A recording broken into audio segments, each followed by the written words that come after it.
Hello everyone and welcome to another day in the great adventure of Captain Intrepid and the starship on our quest to save the galaxy from the evil Ur-Quan and such. In our arsenal, a big precursor vessel which is not compensating for anything, some friendly starships, and Earl Grey tea, hot. Sorry, I fiddled with my microphone there for a second. It's not euphemism for anything. Alright, we are set to go, I think, right? Let's do this. Right, so we are in the shipyard in our nifty little starbase. We have just received word that that the Zokfot Peak is one of our allies. They're one of their ship. This is their ship right there behind me. They are in trouble. The one of the big black ships that hound their area of space is in orbit around their home planet, and they need some help. Our ship has been outfitted with some cool new stuff. What I want to do is actually get some less personnel. No, it's not what I wanted to do. Wrong button. Sorry. Don't you hate that when you go to deal with your crew and accidentally you leave the starbase? Right. I'm gonna clear out this crew pod, because we have a lot of room for extra crew in our starship next to us, and right now I want to make my main starship here the big badass ship that it could be. I want another set of cannons on it.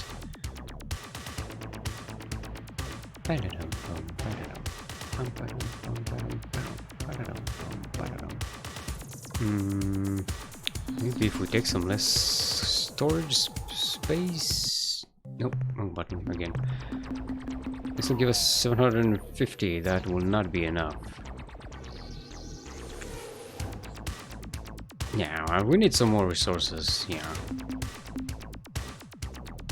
Okay, let's take some extra crew then, just as we were before.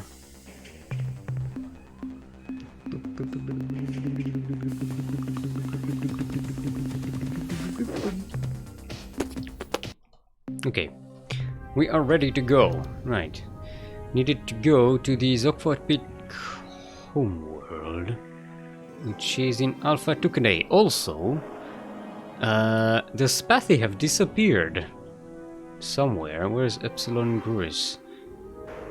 Do you want to go to Epsilon Gris first? No, Zokfot Peak take precedence. They are under attack, and they are part of our alliance. They've asked for our help, and we shall do the right thing and go and help them. Need some tea. Earl Grey, hot. The greatest of beverages.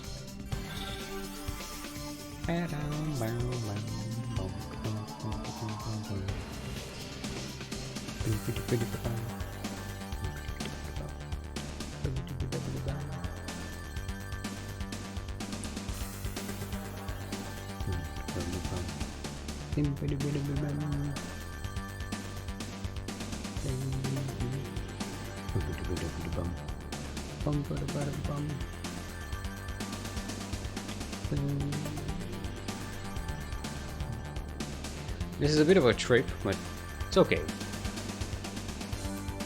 I like the longer trips. Get to enjoy this wonderful music. In the shorter trips, the kind of it stops before it gets to the good parts.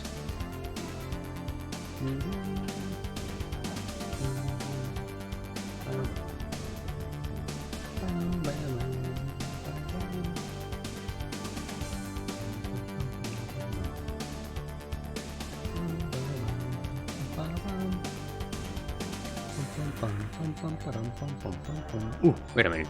This is the 18th, right? Someone told us to check out the stars. We have, yeah. See, that's unknown. The green star over here only appears around the 17th of every month. The Zokfot. No, the Spathy told us about it. We need to remember to investigate that. It's important.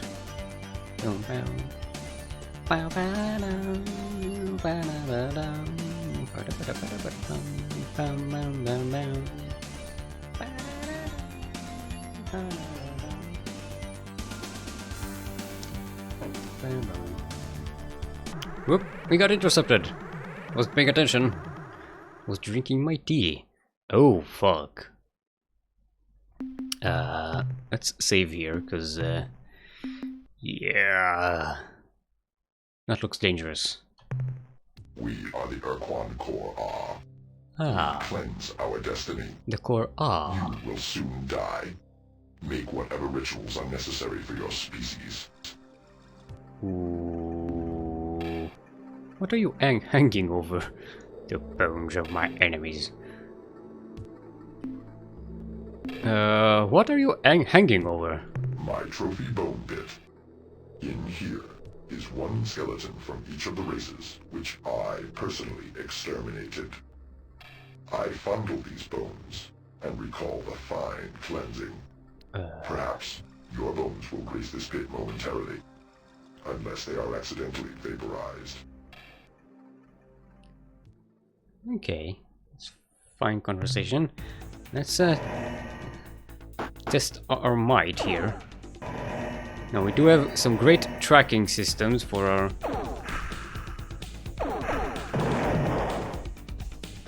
Ooh.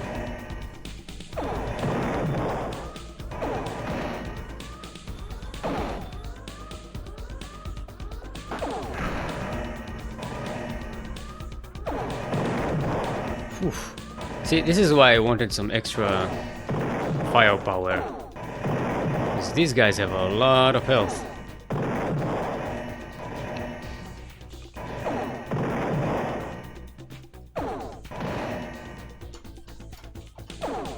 God damn it. We need more batteries. Get out of here, asteroid.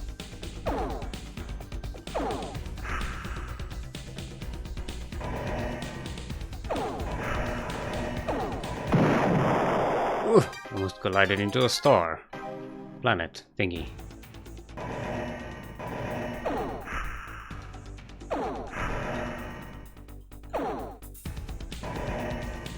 Right, we need to stay just close enough so we can hit them. These hellbores don't have a lot of range. Kind of a medium range thing. Now, I don't want to move too much because we'll just run into their blade thingies.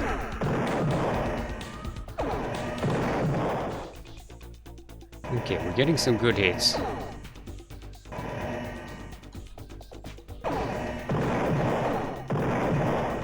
Ah! Alright. Took one hit. It's not too bad so far. Okay, one more hit should be able to kill them. There we go. Whew. Okay. That's a bit of an intense beginning here.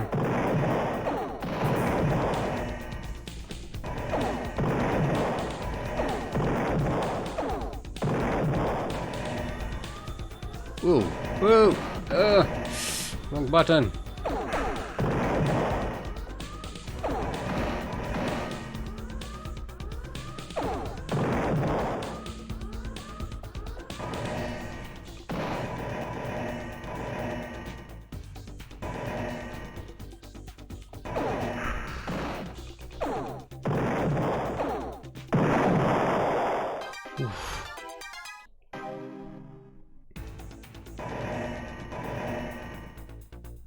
Ah, damn it. Failed my dodge.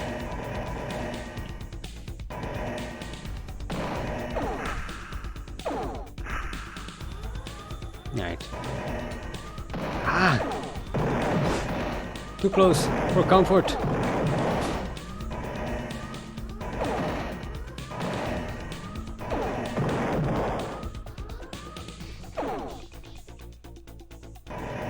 We are taking a lot of damage. Good thing I brought all this extra crew, huh? Alright. We killed 3 of them, I think? Ah, damn it, that was stupid. Ah, I was doing so fucking well.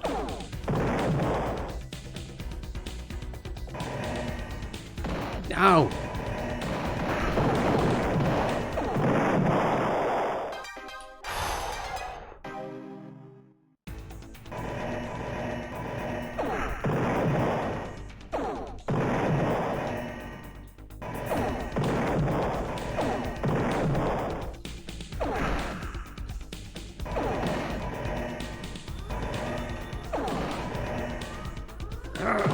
God, fuck, right into a fucking planet. Don't you hate it when you just run into a fucking planet? Okay, one more shot, there we go. Oh, that was that's too many lost crew. Well, at least we got some resources out of it. Okay, and we've discovered the core. Oh boy, that was intense. Let's siphon some more crew members from our fleet.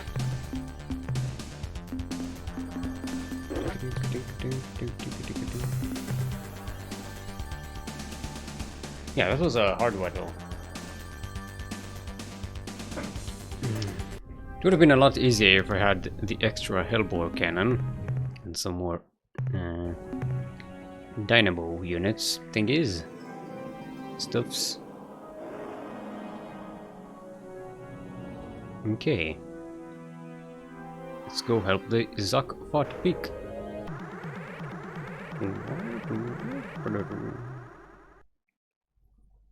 Converse. We are the Ur-Quan Corps. Your presence here is premature. We fight the Khazar for supremacy of doctrine and possession of the Samatra. When the battle is won, our task is simple. We cleanse. You are the filth. You sure are creepy. Seeing that I represent your imminent death, as well as the termination of your entire species, I think your fear is well justified. Nonetheless, you require cleansing. No, I showered recently. Don't require no cleansing here. Right, so we just had good practice killing 5 of these fuckers. Let's get them to exhaust their... Ah, nope, damn it. We need to deplete their batteries, not our batteries.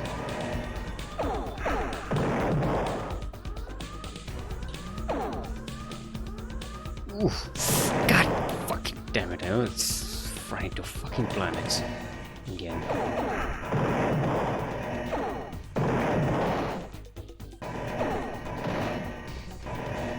Too close. No, way too close.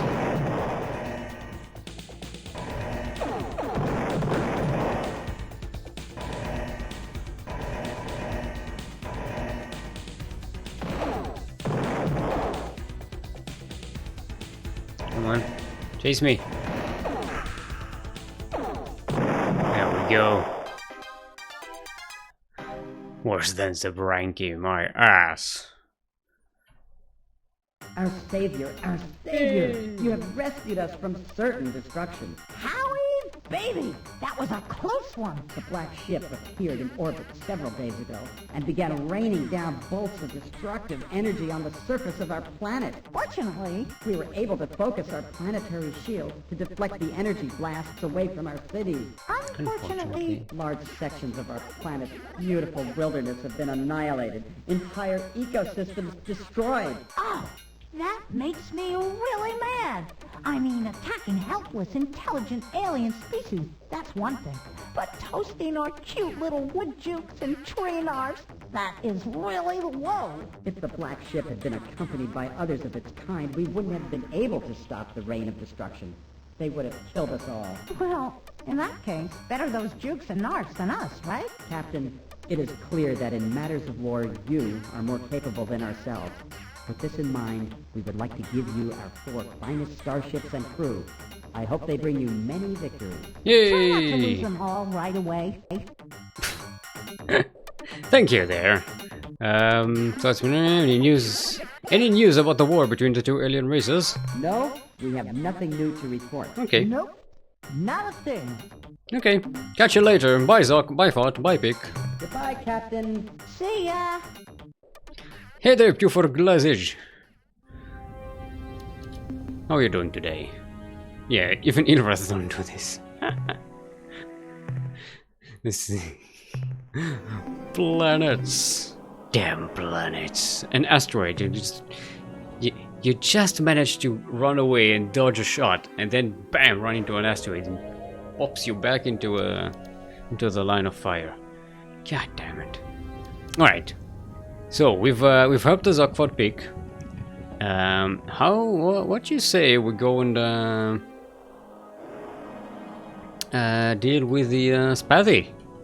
Yes, need to go to Epsilon Greece to see what's what. We also need to get some more resources because Daddy's got some cannons he needs to buy.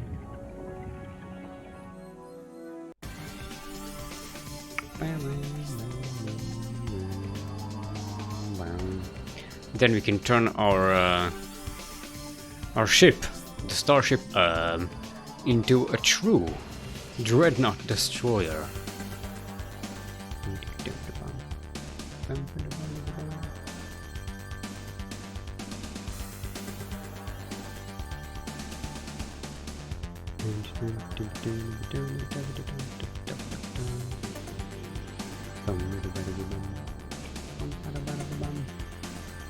Also, look at that, our fleet is full of starships now. We'll probably have to scrap some of them, if not all of them. There's some extra resources for us, and also some room for more other starships that are a little better. The Zogfoot big starship is not the best starship in the game. It's not very good. Okay.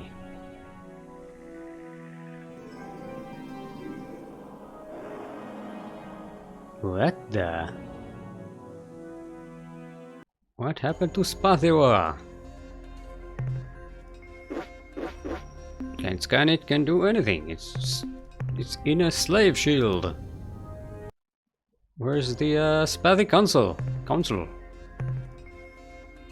Alright. There's one energy signature over there. Just go and get that those crystals before. It's nice. That is that. Report from the surface. Captain, this is Lieutenant Robinson. Sir, we have located an alien artifact down here. Perhaps more importantly, we have found something which I think may explain what happened to the Spathy. And I don't think you are going to like it. We were investigating a large blue machine when Officer Talbot discovered a message glued to the side of the device. Sir, it's a note from the Spathy High Council. I'll read it to you, in a Spathy voice. Dear Hernandez, how are you? We are fine. However, can we thank you for letting us study your planet Earth's slave shield? Admittedly, it took us some time to replicate the technology ourselves, but we are simply delighted with the results. Yes, sirree, we sure love the idea of putting an impenetrable shield around our planet. Now, all those evil monsters that was just about to attack won't be able to eat us. Thanks.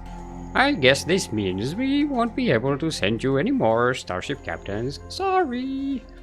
Well, they want to turn on the shield about now, so we've got to get going. I'm sure we'll never ever talk with you again. So goodbye, and thanks again. Your friends, the Spathy Ruling Council. P.S. This machine is the super powerful hyperwave caster that the Umga used to trick us into believing that the Grand Master Planet Eaters were coming to destroy Spathiwa. We thought maybe you'd like to have it. Right, end transmission. Okay, so the Spathi went and encased themselves in a slave shield. Because, you know, they're super cowards. This is one of my favorite video game twists of all time. Especially considering it shouldn't be a twist. Do you see any of them? What, the Spathi? Well, we still have a couple of ships. We have Whiffo and we have Flib. Not remember the other captain's name. Let's see, we have an Umga caster. We can't use it now because we need to do some research on it first. Ooh, the Pekanker moving. What's that all about? Right, I think we need to get home. We want that Umga caster thingy researched.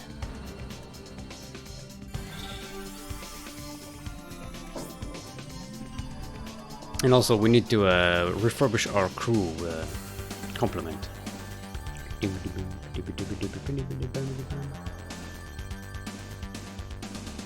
And then we'd best go start exploring a little, because there's whole areas of this sector that we haven't even explored.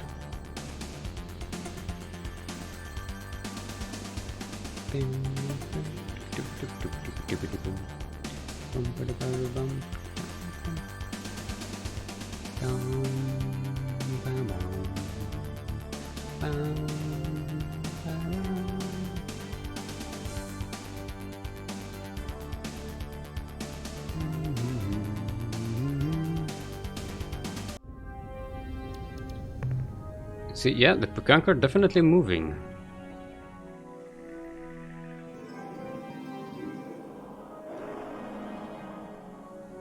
Yeah, nope, wrong planet. That's Venus, not Earth. Sorry.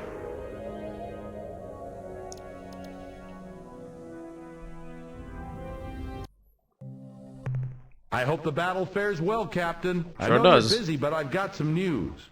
We've detected a minute but measurable disturbance in the inner space fabric, an approximate true space coordinate 100 by 50.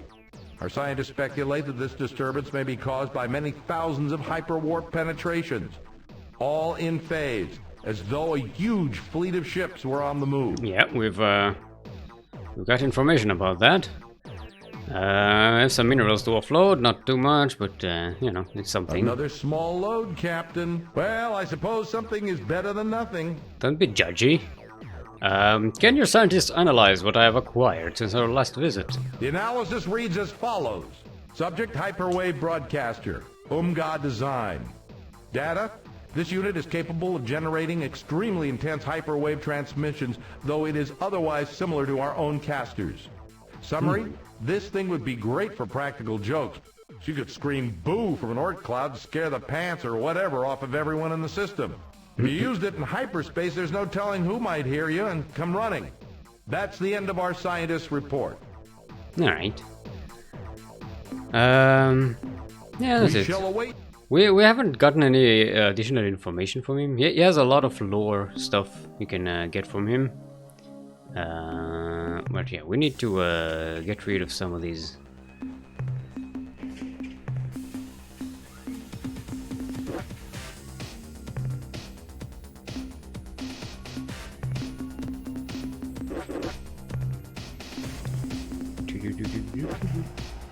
We need to make room for some more ships, which are a little better, and also we can use the extra cash here.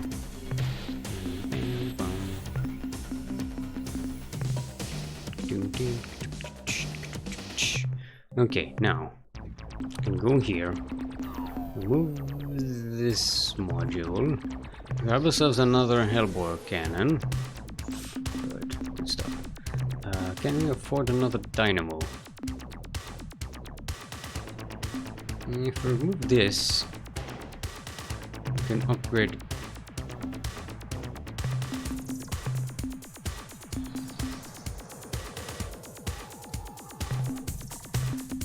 And then you can go a bit more. There we go.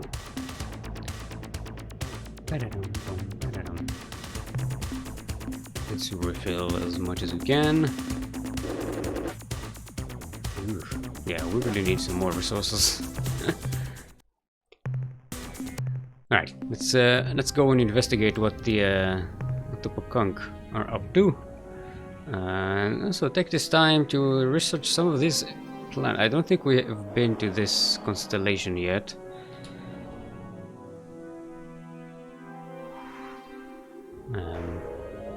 Yeah, we'll get some more resources, upgrade our ship a little better, and then maybe go and hunt some Ur-Quan once we are really badass.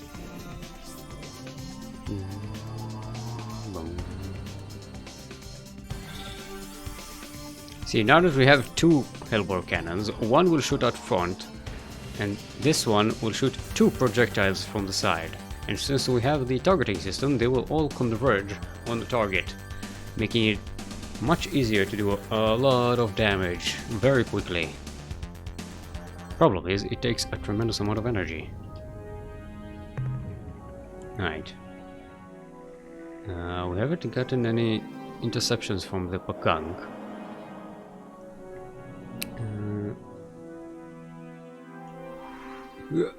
No, this one. No. We are going to be meticulous. Oh dear, there we go.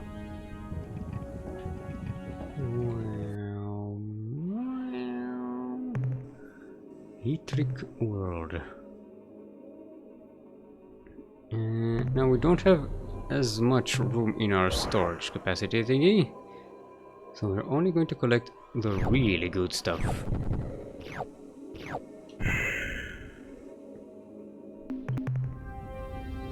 I think green and above. Yeah, green is as low as we go.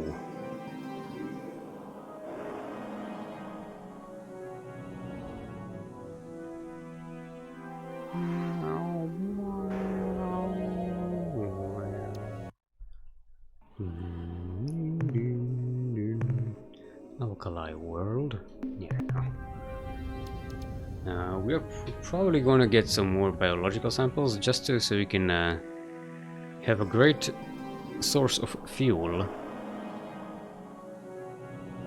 With the Umga caster and lots of credits with the Melnorme, should have no problem refueling whenever and wherever we want.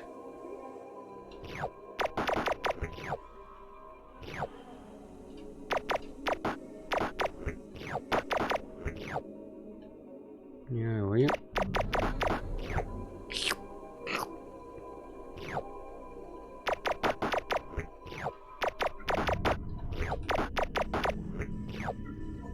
Yeah, I don't want that.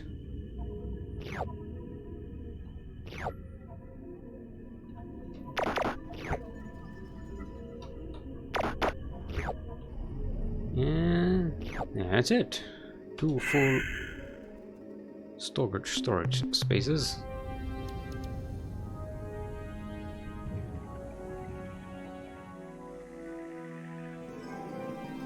Actually, we're filling up pretty damn quick. Maybe should have gotten some more storage space after all. Water world. This might have some life. Here we go. That's a lot of life signatures. Let's go shoot them. Oh, that's those little rat thingies.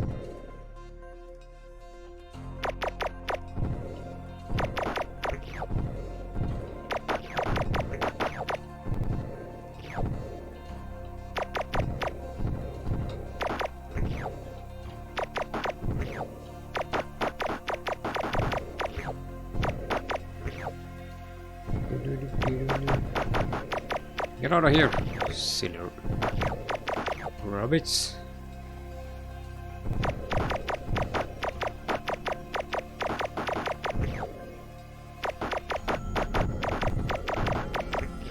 Alright. There's some more of them over here.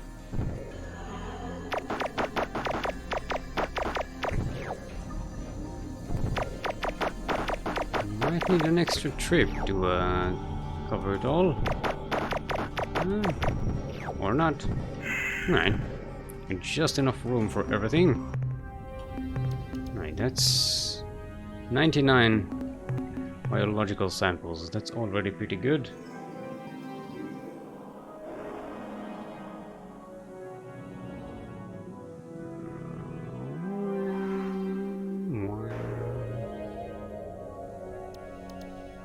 Yep.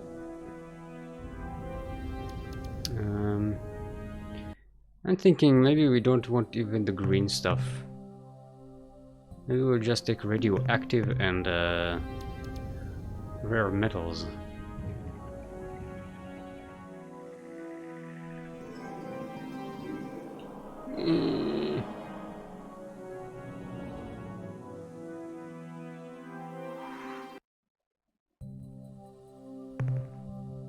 Rare world, those are usually not that good. Yep.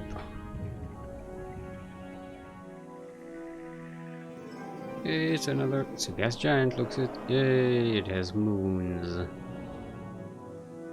I like gas giants that have lots of moons. Gives you a lot of stuff to take. Ooh, it's a very harsh weather, but we got some radioactives, so we'll go down and get that. Look at that fucking weather. Motherfucker, that's bad. Yeah. That may not have been worth the lives of 2 people. Or 3 people. Yeah, it's another class 8 weather planet. We don't want that.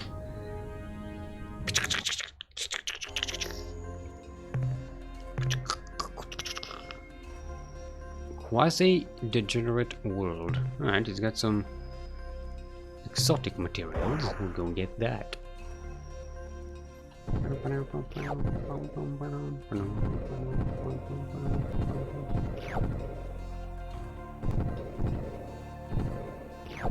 Yay! This is the stuff we wanted. The good stuff. Okay, so that covers this.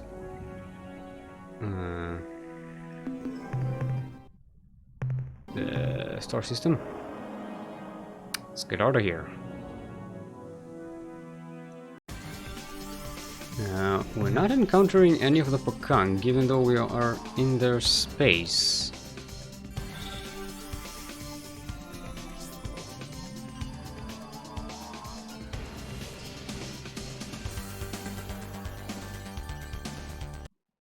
There we go. Decided that our Ur-Quan siblings are in need of our love and good counsel.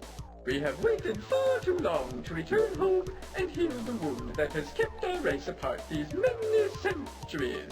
When we arrive in the Serpentis constellation, we will greet our Ur-Quan brethren with warm hugs of affection, which, I am sure, shall be returned in kind. Now, the Ur-Quan are a bunch of prey birds, basically. They are very warlike race, and they do not like the Pakang. The Ur-Quan used to be our allies, but now they fight for the Ur-Quan. Your trip is fruitless. The Ur-Quan will blow you out of the stars. No. We are certain that our Ur-Quan siblings are spiritually prepared for our reunion. We shall proceed. No. You can convince them to turn back and not go towards the hunt, but kind of failed that. Delta Gorno. There's something in Delta Gorno, isn't there?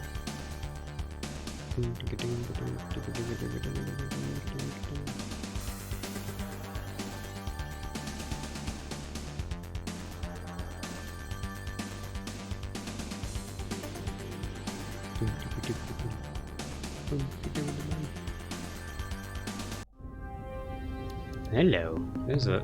I remember there was something here. There's a starship here. It looks like a Ur-Quan. We're supposed to be extinct. Attention, huge alien vessel! Though most of my sensory instruments are malfunctioning, my mass indicator shows the huge size of your vessel, revealing you are none other than a disgusting Ur-Quan slime wad. I am the glorious Ur-Quan warrior Tanaka. You killed my father, my mother, my many brothers, or 6 of my sisters. In fact, my entire species. Prepare to die!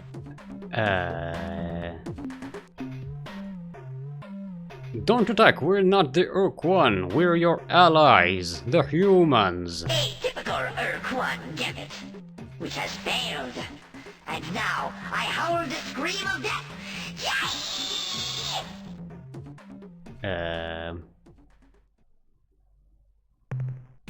Right, so what we need to do now, like, he's all banged up. And we don't want to fight him, so we'll just warp out. Because we can pretty much destroy him in one shot, so we don't want to do that. Ah, so the cowardly slug spawn has returned. You were most fortunate last time, you hideous, toothless freak. But this time, I shall surely destroy your vessel.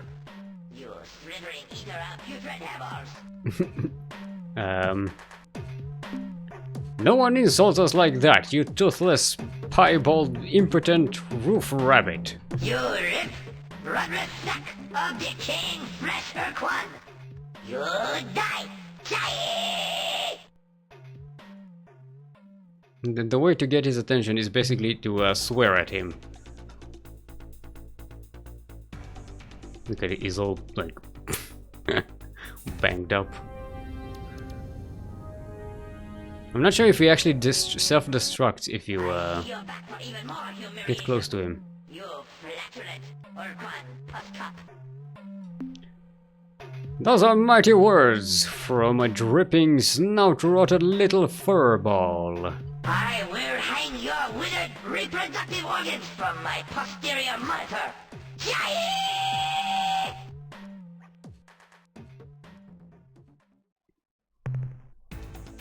And again, we need to get the hell out of here. We don't want to kill the guy.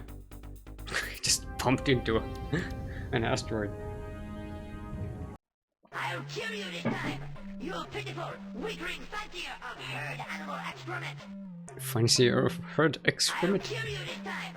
You pitiful, weakling fancier of herd animal excrement. Fancier of herd animal excrement. Look, donkey breath, one more insult and it's Vapor City for you. Why, you wallowing, phlegm-filled, grunty belly licker, you... Hey, Ur-Quan never insulted me before. Who did you say you were? I am Captain Intrepid of the new Alliance of Free Stars aboard the flagship. Cease aggression immediately. Oh, I am sorriest. I must be reprimanded.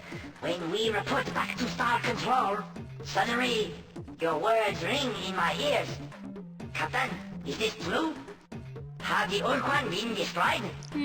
Has the ultimate sacrifice of my people resulted in freedom for the Alliance? Well, yes and no. Mostly no. Chill. I am a warrior, a worthless shell. I must die. Now remember, the Ur-Quan basically blew their sun up when the Ur-Quan fleet entered the system as a kind of last fuck you to the Ur-Quan. Ur-Quan, I am now your new commander. I order you not to kill yourself. You are to remain here and guard your solar system. To fight again? Against the Ur-Quan? Yes! But no. I cannot leave my homeworld unguarded. I will remain here and keep a solitary vigil. Goodbye. Goodbye. Alright. Later on we'll have more dealings with this guy. No. Greetings, Captain. It is good to see you again. What's your report, Tanaka? Nothing new to report, sir. Okay. So what were you doing here, Tanaka? I guard the homeworld. I seek revenge against its destroyers, the Ur-Quan, and their vile battle thralls. I await the return of the hero Daikon, and the rebirth of my species. So what happened to your ship? On my way home, I encountered a Vox intruder. Before I destroyed it, the Vox was able to affix some of those vile limpet things to my ship, and I had to return home at a greatly diminished speed. I did find one thing interesting, though, as I skimmed to the edge of Yehat space. I dropped into Zeta Sextantis to recharge some of my depleted energy cells, so I moved into the extreme inner system. There, right next to the sun, I found a very strange planet. It messed up my sensors somehow. That's why I could not recognize your ship at first. I'd never seen a planet like that before, so maybe you should investigate. Okay, that sounds like a rainbow planet. So that's nice information. When we were fighting, why didn't you use your glory device? That's their self-destruct system. During my battle with the Vox, I decided to employ the weapon, but I guess I used too much gusto, and the switch broke. Where is your life-filled homeworld? Kyabetsu? Is that the name of the homeworld? Where is your life-filled homeworld, Kyabetsu? My people blew up the sun! Or at least they caused it to flare like a nova, destroying the many hundreds of hierarchy vessels that had invaded our system to enslave us Shofiki. If your sun went nova, how did you survive? I wasn't here when they made the sun flare. I was assigned to a Yahat squadron as a forward scout performing deep recon in Mycon space. We were sent to investigate reports of unusual Mycon activity around Ep.3. Ep.3. I was the first ship to enter the system. My scanners showed a small fleet of Mycon clustered around the planet, conducting a test of some device. The unit was small, not even half the size of my ship. When the Mycon activated it, a glow began to radiate outward. I crept closer to get a better look. Suddenly, there was a flare, like a newborn sun, blinding me and overloading my sensors. This is important. When I recovered my vision, hours later, the Mycon and their device were gone. I was able to effect repairs on my sensors and the party system, but I had been cut off from my squadron and had to travel home alone. Alright, see you later, Tanaka. Okay, so that actually gave us some information. I'm glad we stumbled into speaking to him again. Because you have some interesting things to explore around here. Alright, let's check out these planets. Metal World. That could have some interesting stuff in it. There's some life signatures. But the resources aren't all that good. Yeah, the life signatures aren't worth much either. Yeah.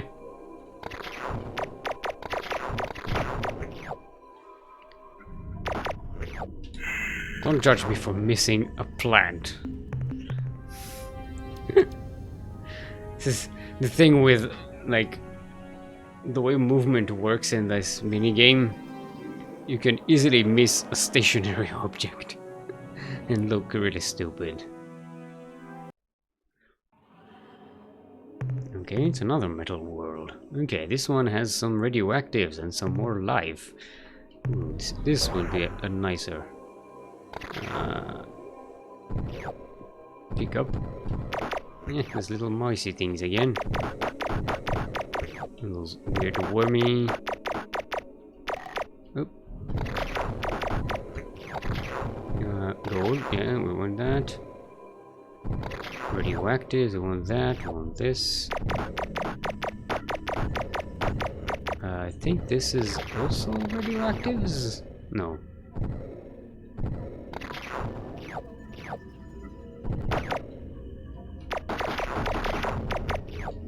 Right, we don't have room for any more stuff.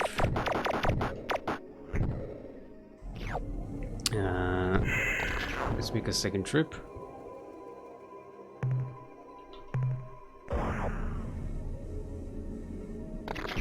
And I'll just pick up all the red stuff, and if it's not good things, I can just discard that later. Right, one more of these thingies. Yeah. Alright. There we go. That's good. Yeah, we did pick up a lot of this crap. Hey, Jimmy! How you doing?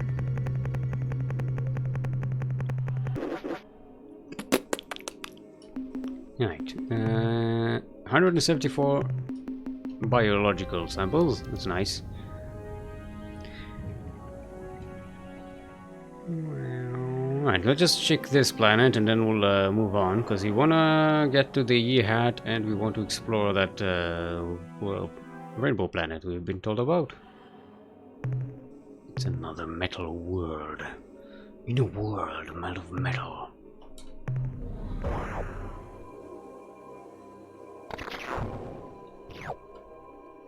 You think you go to the metal world and you just get like this really cool heavy metal guitar riff. Doing good, man. How about you? Doing great. Don't believe the pale visage you see in front of you now. This is all an elaborate scheme to try and make my improvised green screen work. Had to fiddle with the video settings so that all of this fucking thing looks vaguely good. Best Star Control 2 stream topic ever. Ha! Brilliant! Thank you, Yarza. Yarza.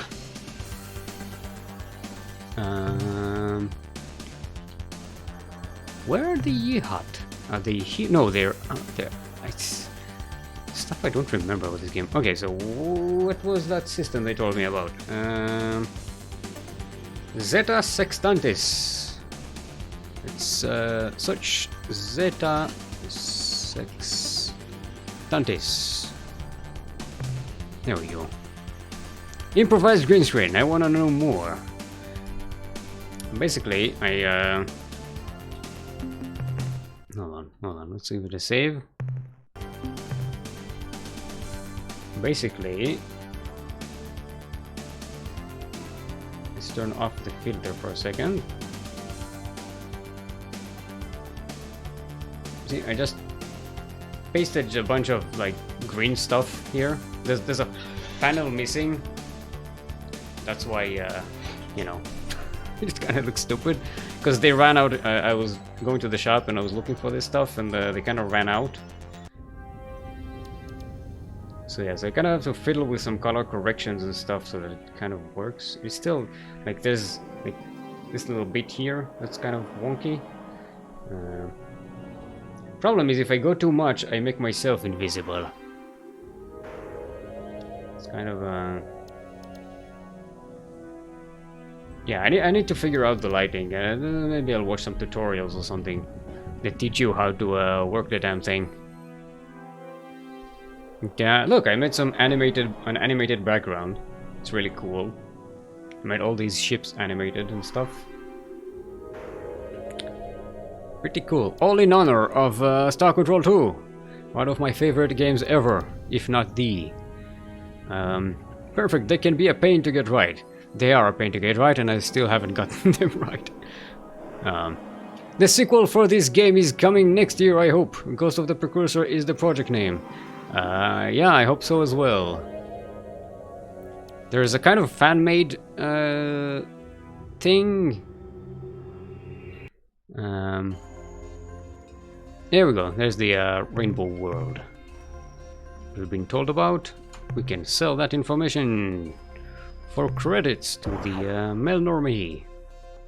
Mine's almost perfect, little jittery on the edges, but main image tends to be solid. Yeah, I kind of... The problem with this room is that I don't have a lot of space behind me. And I don't want to really change too much. I don't know if this is... Alright, that's also plutonium. I actually have a lot of radioactives.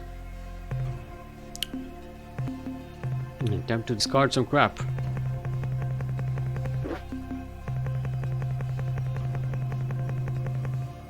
Yeah, I think that should be enough. No, god damn it. Wrong button. Sorry, Captain. Did not mean to leave orbit. Number 1, I did not mean for us to leave orbit. I wanted to go down to the surface and get some more radioactive stuff. To make some tea, Earl Grey, hot.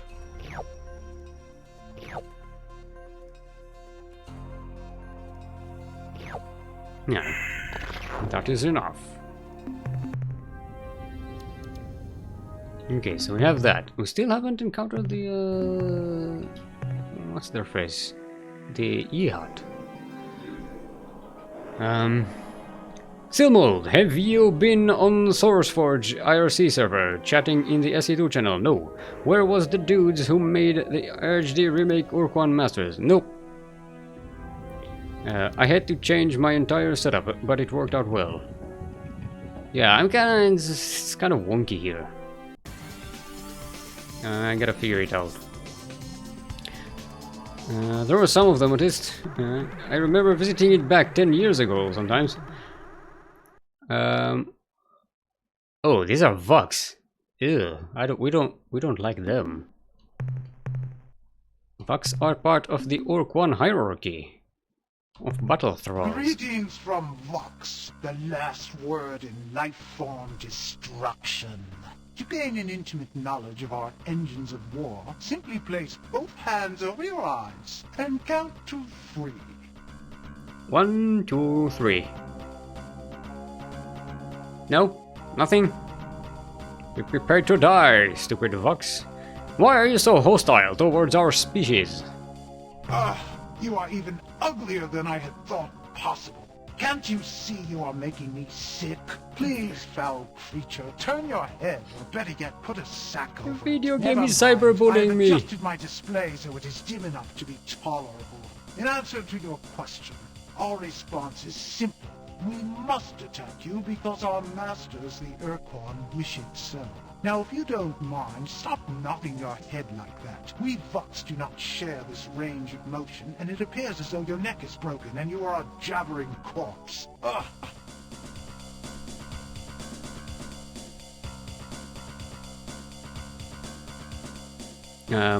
Is there another reason you hate us? Come on, tell me the truth. Do we need another reason? I understand. You refer to the first human encounter, the insult. What more can be said? On that day, your species proved its true crass nature. You see, we Vox pride ourselves on our open-mindedness, our ability to see beyond even the most bizarre and disgusting face like yours. But that insult was so low, so totally reprehensible, that we will never forget it. Yes, to be honest, that event pretty much fixed our attitude setting at abhor. I suspect we will despise you forever. Yeah, apparently back in the day there was like a first encounter blunder between the humans and the Vox, which, to be honest, was pretty much an excuse for them, because they just were looking for an excuse to be hostile. What if we apologized? Could we talk truce then? Probably not.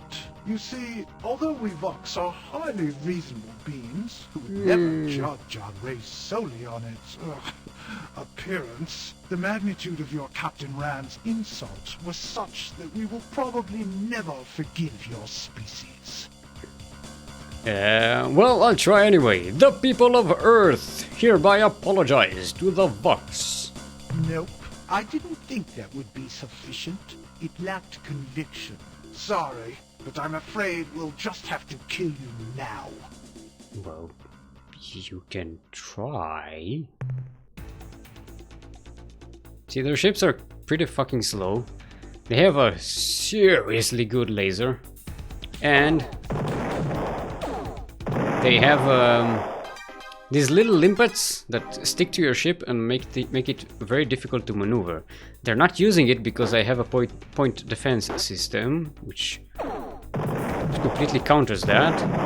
And also, our weapons are far superior to theirs at this moment. Yeah, we are the ability where we can pretty much kill any ship in the game with our flagship. So, bye Vox, you ugly little worms. Okay, so we are in Vox space actually. We're not in. Let's go to Yehad space. I remember it was somewhere around here, but not exactly where. Let's not go into a star system, let's go somewhere else. Okay, that signature should be Yehad.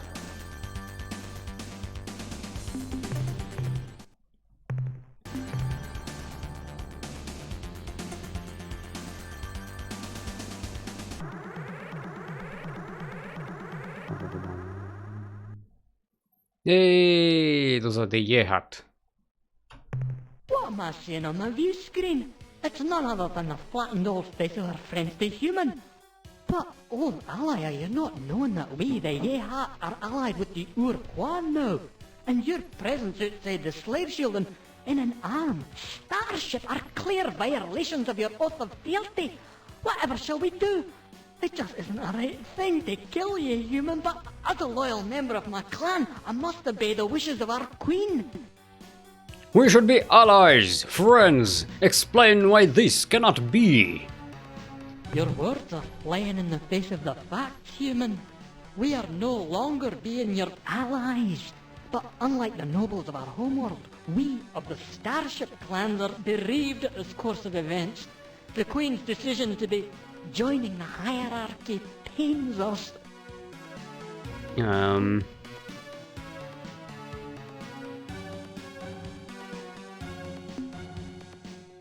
we don't want to say that yet. I was hoping to get some more background from them.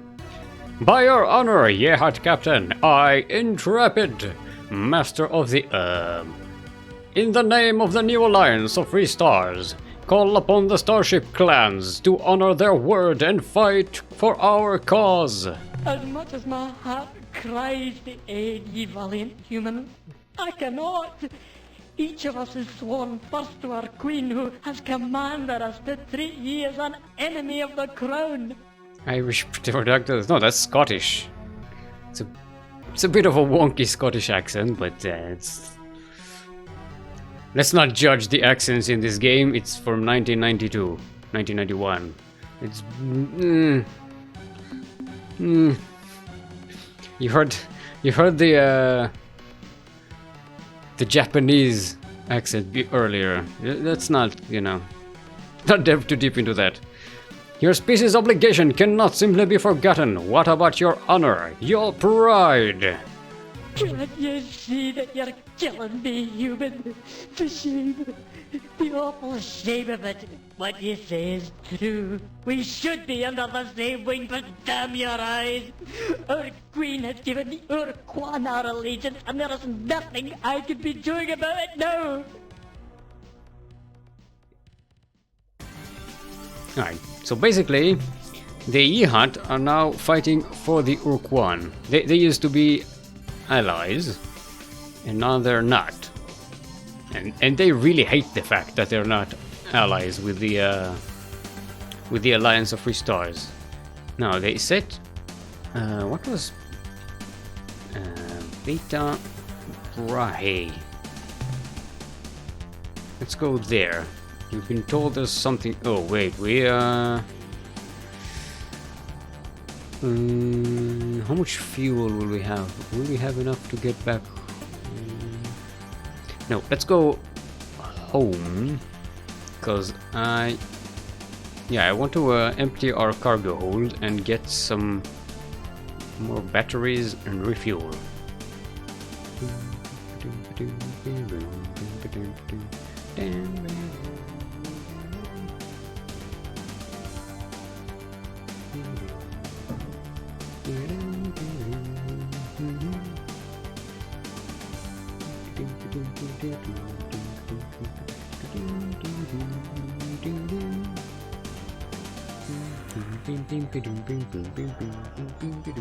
Oh, I just realized that the description of the stream is wrong.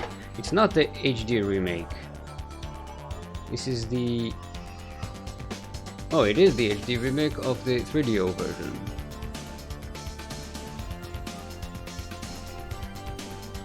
Because the HD remake has some more features that this game doesn't have. Fuck it.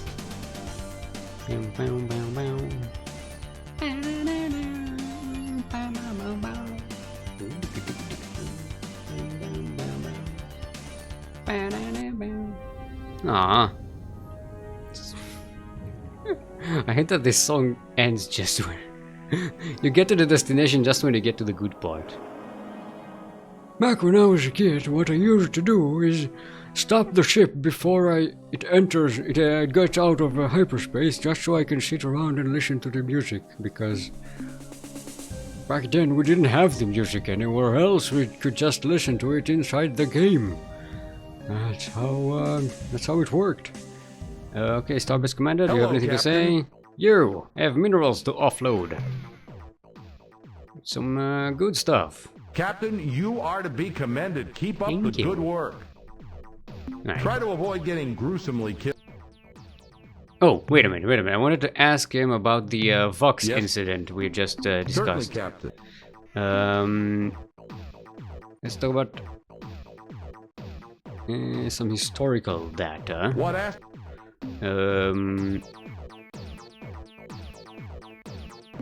I know what other starfing Which races. Battle threads in the hierarchy. Tell me about the Vox. The Starship Far Voyager under the command of Captain Jeffrey L. Rand encountered the Vux near Beta Mira. Although the details are hazy, it's generally accepted that Rand offended the Vux Starship commander with an inadvertent insult. That's it? That's all the information we're going to get, huh? Tell me about the Androsynth. When I was flying combat missions along the Corward Front, there was nothing we feared more than the Androsynth hit-and-run squadron. Their blazer ships were more than a match for our cruisers, so we stayed clear of Eta Vulpeculae, their home star. In addition, I think each of us aboard the ship knew deep down in our hearts that the Androsynth had a damn good reason for hating us. Our grandparents had kept them as slaves for nearly 50 years.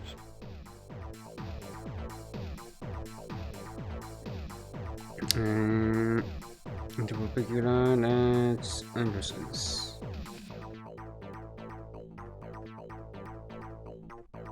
Yeah, Androsynths were basically, I don't remember if they were synthetic humans or like AI or clones, but they were basically enslaved by Earth even before they were spacefaring, and basically the Androsynths became far more intelligent than humans and basically engineered an escape plan, and they basically all escaped away from humanity and joined the Ur-Quan. Tell me about the Mycons, please. The Mycons are hard to get a handle on. In fact, I'm not sure any human has ever had a real conversation with a Mycon. What we know of them, we've learned from their corpses, which, I may add, have a nasty habit of coming back to life when thawed out from a decompression quick freeze. Mycon ships seem to expend a significant amount of energy on life support. This is probably because the Mycon only thrive in temperatures close to the melting point of lead. As far as we know, the Mycon are the only race to actively seek out the Ur-Quan in order to become combat slaves. Okay. You know about the Spathi. Tell me about the Umga. It's unfortunate that the Umga fell to the Ur-Quan so early in the war, because I suspect we would have gotten along well with those big blob creatures. At the very least, it would have been entertaining. We know them a bit better than most races because they were eager to talk with our ships before, after, and during battle. The Arilu intimated that they had a relationship with the Umga before the Ur-Quan arrived, but I don't know any details. Yeah, the Umga are kind of a bunch of pranksters. They're a fun creature. You're going to enjoy meeting them. We know about the Ilrath and What other group everything. of aliens? Let's talk about members of the Old Alliance. Okay, which race? Tell me about we met the Shafixti, we met the Yehat. Tell me about the Yehat. The Yehat are a race of ancient warrior clans that have been traveling the stars for many centuries. The clans are highly competitive and sometimes even wage war on each other, but the clans are all loyal to the Queen and her royal family, known as the Veepzeeps. The Veepzeeps have been in power for over 2,000 years, and it is said that during their rule, the Yehat never lost a battle. Tell me about the Chenjesu. The Chenjesu were leaders of the Alliance even though they refused to accept formally the title.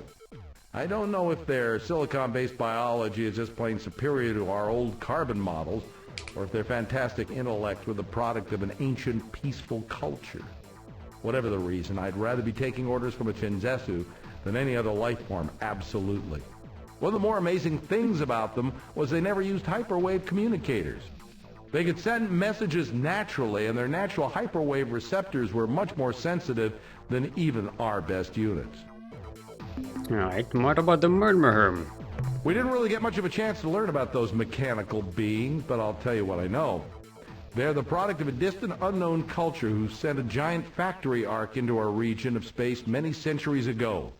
The Mother Ark, that's what the Earth Press called it, turned out millions of robots and finally broke down. I don't know why the Murmurherm didn't repair the Mother Ark. Maybe they can't. My personal guess as to why they were sent here is that they're on the leading edge of a colonization project. And once the Murmurherm have tamed enough new worlds, the genuine colonists, whoever they are, will arrive and claim their due. Alright. What about the Arilu? I'd like to think I'm not a bigoted person, Captain, especially when it comes to allies, but there's just something about those Arilu that gives me the creeps. One thing I'll say for them, though, they possess some technique for moving really fast through hyperspace. They never let us know what it was, but sure beats the pants off our fastest ships. Alright, what about the Cyrene?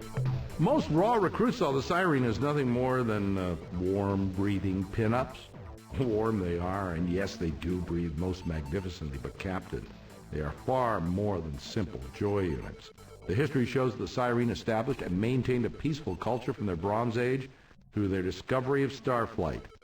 Before their planet was destroyed in a horrible cataclysm, their world was an Eden. Alright, what about the Shafixti? The Shofixti are a race of intelligent marsupials who had been civilized for only a few decades when the war began. They were discovered in the Delta Gorno star system by the Yehat, who adopted and then uplifted the Shofixti, giving them advanced technology and cultural definition. Shofixti are noble and fearless warriors, Captain. In addition, their incredible fecundity and rapid maturation rate kept Alliance ranks solid even at the worst part of the war. You know, I once flew as an observer aboard one of their ships on routine patrol. We never saw the enemy, but I could never stop thinking about the glory device it had strapped to the bottom of its hull. Yep. Alright, that's enough What about... other group of aliens? Were there any alien races who weren't in the war? None that we had made formal contact with. The Chenjesu implied that they had met two other star-faring species, one near the Gickless constellation and the other directly coreward from Procyon. The Arilu Lalile once mentioned having some fun with an alien race in Draconis, but like so much else with the Arilu, they never revealed the whole story. I'm sure there are hundreds more alien races in our galaxy, but beyond what I've told you, your guess is as good as mine. Okay, so the Gickless ones were the Pekunk. I think the Procyon... Don't remember which one it is. Alright. Would you like... Okay, enough history. Sure. Let's get out of here. Fine. Catch you later, Commander. Let's go buy some more weaponry. Let's replenish our crew complement first, though.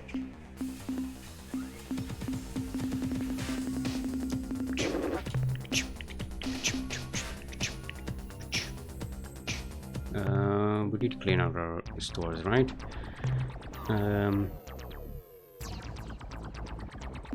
Let's get one more of these.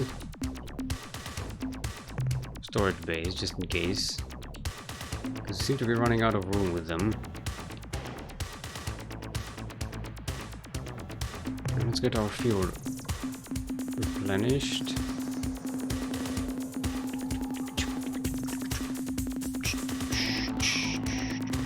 Right now we have enough energy, I think. We didn't seem to have too much trouble.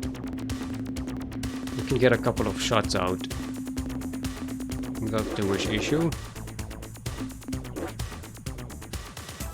Oh, we're out of cash.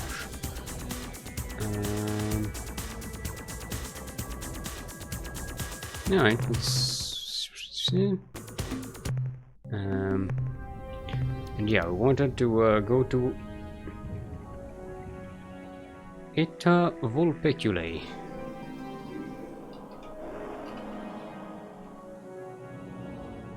She's right there. It was Androsynth space. Let's go see what's up there.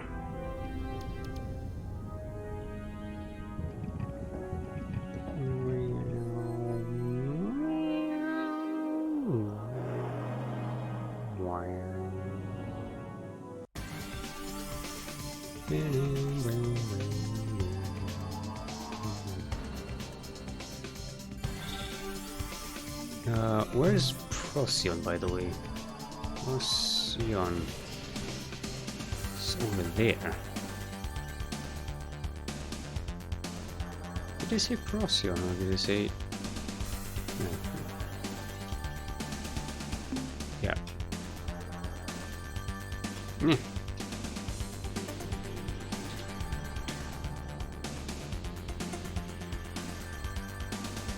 That's a little weird. Because it said there was another species next to Procyon, but that's the Edorath. Well, that's not their home space. That they're just there to kill the Pokang.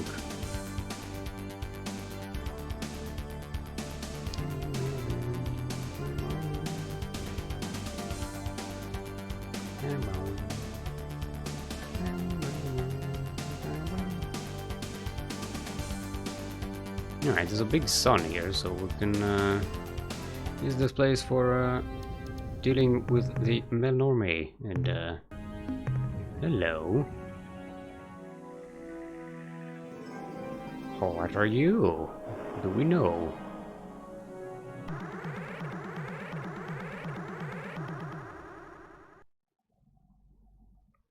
Converse. This is a system message from ship's computer translation subsystem. Incoming message, extremely unusual in composition. Translation includes many lingual anomalies. Overall accuracy of translation is unknown. Hello, Extremely. I hope you like to play. I like to play. Some campers are not so good for games. Is it time for playing yet? What do you mean by playing? Greetings! I am Captain Intrepid of the starship. We are having some difficulty translating your message. Yeah, tuna fish is right, Jimbo. Yes, of course. Difficulty. Problems are difficult. Problems are difficult. Let's be special together.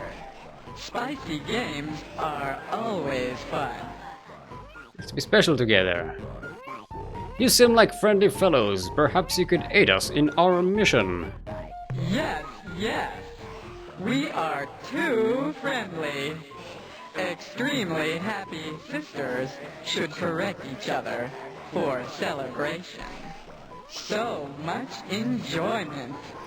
Shall we come to your house so that we can be relatives? Guessing you mean allies. I'm not sure, but I think the answer is no. You seem very trusting. Why is that? We are not trusting. We like to be together. Do you want to be together with us? Always, the other sad animals go away. But first, we have lots of fun. Too many fun is not enough. Do you agree? Yes. I think you smell like you do. Is everyone bothered about how I Story smell? about trusting. It is sad and makes many ores dissolve or burst into several.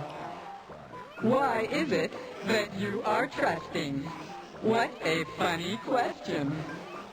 I am tired. You need a nap? Well, I presume you are talking about an alliance, so yes, we are very interested in an alliance. Jumping peppers. This is Smiley time. You are campers after all. We will start alliance parties for better enjoyment. Okay. We got ourselves some allies. What do you know? Alright. Let's explore some stuff here. I mean, was the Androsynth home system. Well, not their home was Earth. But, you know. Carbide world, anything interesting here? Ooh, it's a lot of life signatures. We don't actually need, I think, that many credits anymore. What did we... Alright, so the ores are right here. Good. We found them. Yeah, we have some life samples, and we have the location of that rainbow planet we can sell. So we shouldn't be short on credits anytime soon. Okay, Telluric world. In a world. That's a lot of energy signatures. And some biological signatures. Let's go and investigate. By investigate, I mean go and shoot all the living things on the planet and collect their samples.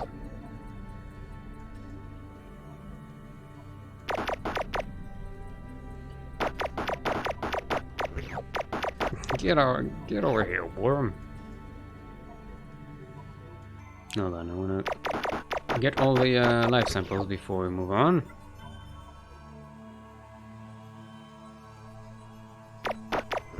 Alright, now let's see what these are. Report from surface. Xenohistorian Kilgore here, sir. We have confirmed that these ruins are the remnants of the Androsynth culture. From the mass destruction we have witnessed, we can only assume that there was some kind of huge land war here within the past 5 years. However, there is no, repeat, no signs of orbital bombardment or invasion from space, just a whole mess of buildings shot to pieces. Probably the weirdest thing we've seen, or not seen, are corpses. There aren't any. It's as though something appeared out of nowhere, blasted everything with nuclear bazookas, then grabbed all the Androsynth and disappeared. An additional report, sir, from Science Officer Bukowski. We have located an Androsynth scientific research station, and I have been trying to make some sense out of what is left of their central computer. As far as I can tell, about 7 years ago, the Androsynth began experimenting with something they called dimensional fatigue phenomena. I can't figure out what this dimensional fatigue, or off as they call it. Oh, DF. This kind of looks like an O for me. Yeah, reading blue text on a blue background is... I can't figure out what this dimensional fatigue, or DF as they call it, is. But maybe if we explored another city, I would be able to find more information on this subject. Alright, let's try this one. Report from surface. Bukowski again, sir. We have found another research institute. Well, the ruins of one anyway. The computer here is a bit in better shape, allowing me to learn a bit more about the Androsynth's investigation into DF, dimensional fatigue. It would appear that their studies actually began over 10 years ago, after one of their blazer vessels discovered some precursor artifacts in Alpha Lalande. Yep. Let's mark it. Lalande. Okay. Where were we? In Alpha Lalande. As far as their scientists here could tell, the devices generated DF waves, which would allow the user to see into other dimensions, realms of existence which share position with our own universe, but have a different, what should I call it, reality phase. Anyway, the Androsith had hoped that the dimensional fatigue technology contained in the devices would permit them to create new, faster forms of hyperdrive and hyperwave. Instead, when they began their experiments, they made contact with some kind of a life form on the other side, a creature from an alien dimension. The record is fragmentary here. I see requests to the central computer for information, data on reality aberrations, the mosquito mange, and ghosts, poltergeists, and other malevolent supernatural creatures. The requests grow more urgent, almost frantic, and then the record ends. Okay, let's explore some more cities. Report from surface. Captain, this is Ensign Hawthorne, standing in for Bukowski, sir. Bukowski has found something, but in the process, he has gone kind of nuts. When he first got to this city, Bukowski went wild because the science center was pretty much intact.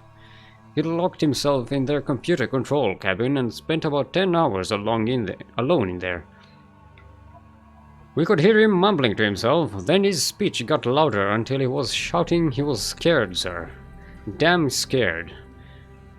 We finally decided that we'd better check up on him, but Bukowski wouldn't let us into the room. He said that no one could ever know what he had learned, that just knowing was enough to alert them. He kept talking about them, crazy stuff, sir, about how they could see him now, and they were moving toward him. Then Bukowski started thrashing around the room, screaming that he had to destroy everything before they saw us too. He did a lot of damage to the Androsynth computer before we stopped him, and I guess he must have hurt himself in the process. He's cut up pretty badly. You know, it's strange, he must have hurt himself worse than I thought. Now, when I look at him, it seems like he has even more cuts than just a few minutes ago, and boy is he screaming. Based on the damage Bukowski wreaked on the central computer, I don't believe that we will find anything more down here. I think we have learned all that we can from exploring these ruins, and frankly, with all of Bukowski's rantings, I'm getting a bit nervous myself. Call us back to the ship soon, please. Right. Let's get out of here. So, apparently something or someone came from another dimension and completely destroyed the Androsynth. We're pretty much human clone thingies. And the ores are here.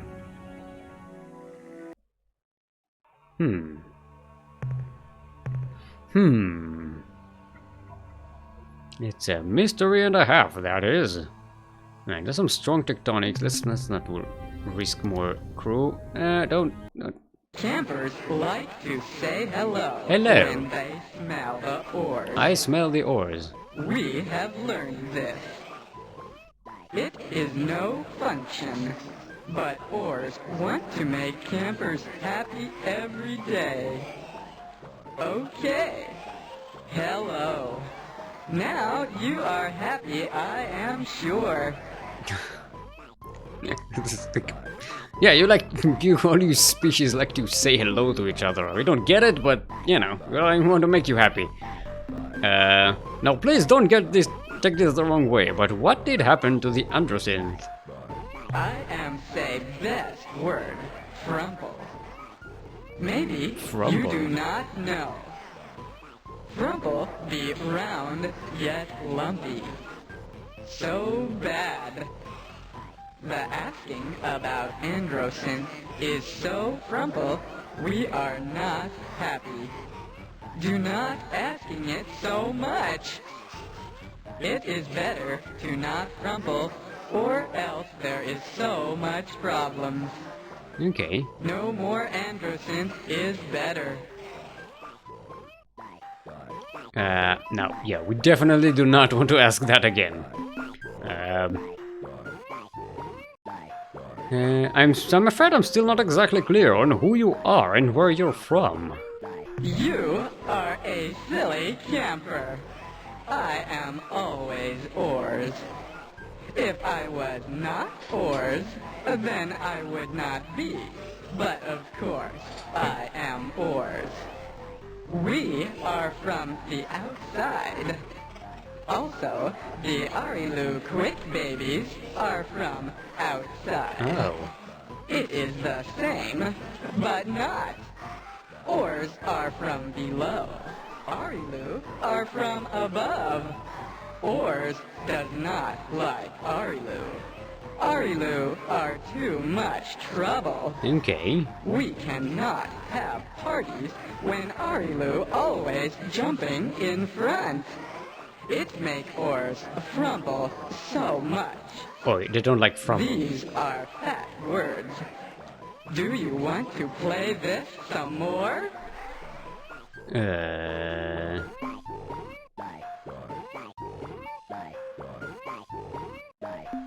Alright, I could stay and talk all day, but I'm afraid I must go. Farewell, allies! Yes, we do. Goodbye is the game. Hello, I am only joke. It is funny enough. Do not forget to enjoy the sauce. Do you enjoy the sauce? I enjoy the sauce. Alright, we've explored that one, explored this one. See if there's anything else in this system. Could use some more resources. This is the next planet.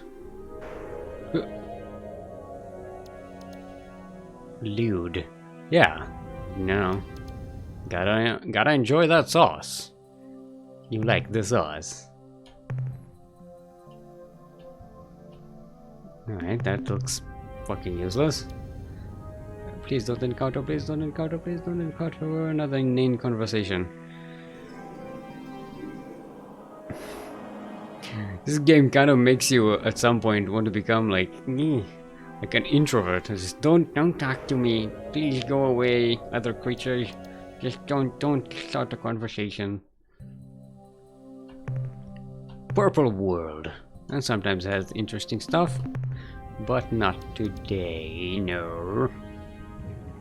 Alright, what did they say? It was a Lalande. Where's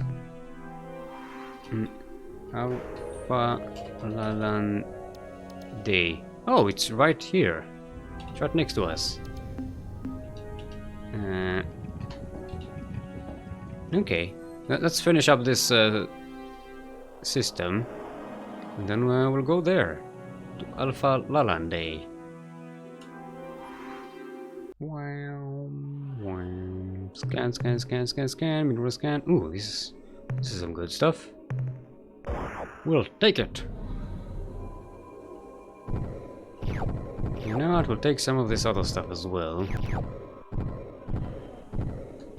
We have some more room in our storage space at the moment.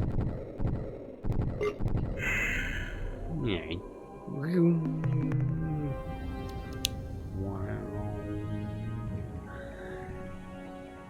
Yes, the ores apparently like the sauce. Okay, that's a gas giant. Let's avoid that. There's no point in. It doesn't have any moons.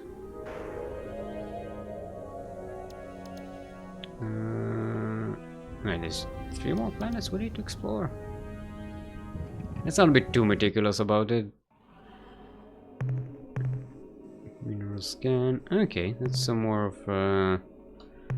the exotics, which are really cool.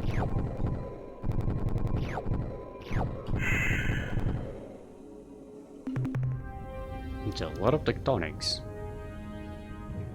The entire planet is a fucking boombox.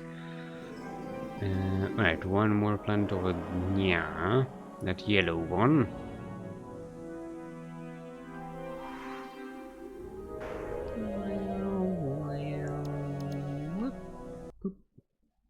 Came at it sideways. Lanthanide world, another one. Yeah, not worth it. Okay. What is it? Alpha Lalande.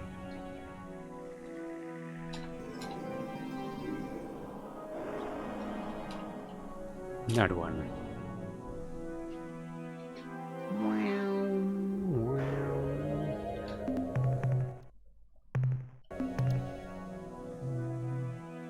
And then we'll go back to our space station and get ourselves an ores ship, because now they're our allies.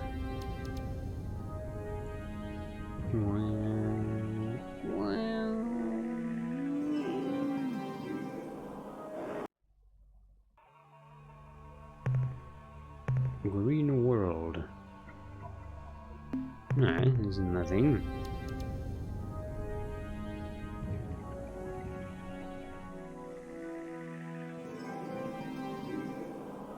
It's a pretty small sun there.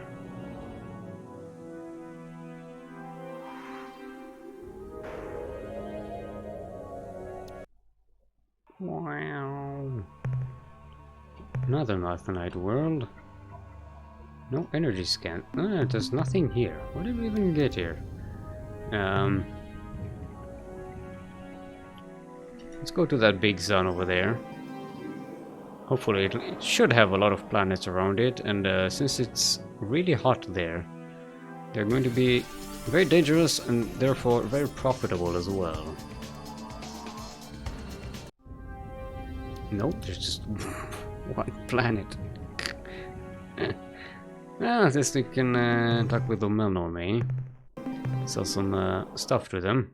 This very morning, I was just saying to subordinate Ochre, "Fee, fi, fo, fum, I smell the feet of a human." Why is everyone smelling me today? We laughed and laughed. What a synchronicity. Now, what can we do for you today?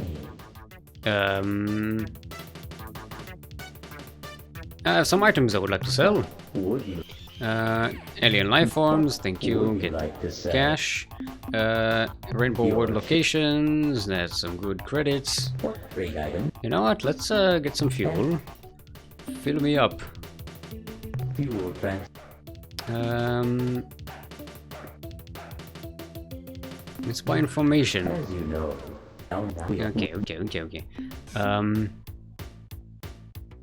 Current events, previous lot on alien races. Let's get some information on alien races. Are a friendly co-op. We already know about them. Alien species, all native to the same world. They are presently suffering severe collateral damage from the ritual combat between the Ur-Quan and the Korah. Yeah, we've resolved that. While this is unfortunate for the Zakfak, they have been forced to abandon many of their worlds. This close proximity to the inter-Ur-Quan war will give them insights into the conflict, which will be of great use to you. Okay. In addition, the Zakfak met the Chenjesu early on in the war and are eager to make allies. We've met them. who can They're protect allies. them from their enemies. I have their ship In case right you here. are There. interested, Another one. the Zakfak homeworld is at coordinates 400. Yeah, okay, this is all information we already have. I'm not paying for that. Goodbye. Wow. Okay, let's see if this system actually has anything interesting in it. You know what? Since we're going home, let's just pick up whatever we can. Don't worry, we have fire shields. Yay, try not to die, please and thank you.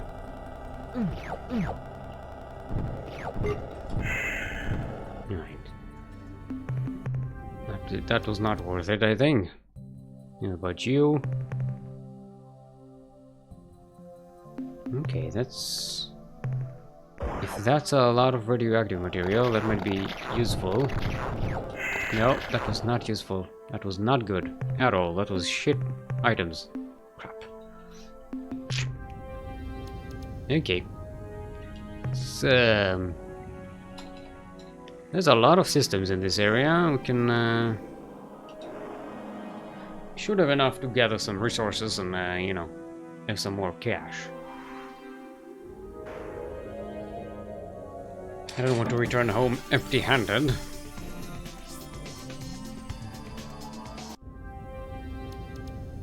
Also, I want to buy another battery, and these things cost a fuck ton.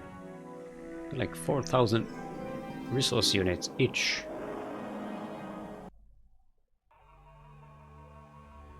A telluric world. It's got some rare metals and life signatures. We'll take that.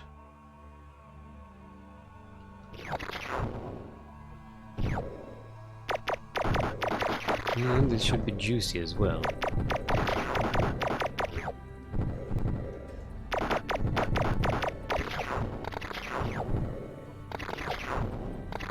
It should fill our databanks at least once.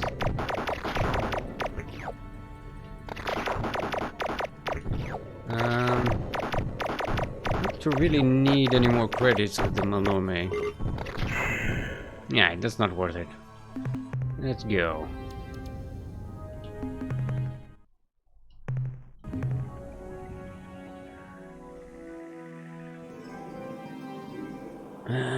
Let's go to the other side. Oh, we have at least 2 gas giants here. Hopefully they have a lot of moons. That always makes exploration a little nicer. When all your planets are nearby each other. Yay! Look at that, 4 moons. Green world. The green world has green minerals.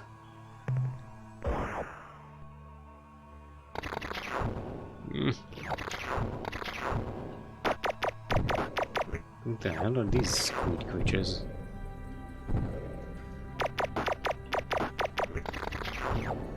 They're not actually worth a lot of biological data units.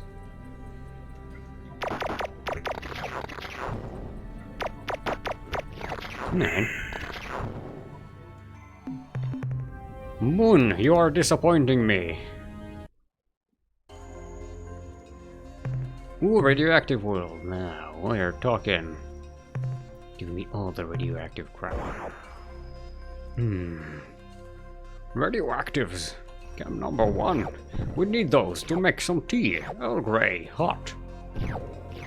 Just put the radioactives on, and you warm up the tea. And you don't stop warming the tea until it is hot.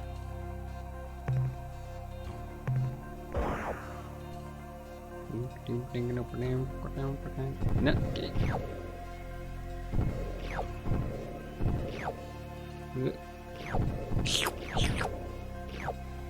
Alright, that's nice. That's almost 2 cargo loads of lander cargo hold loads of radioactives.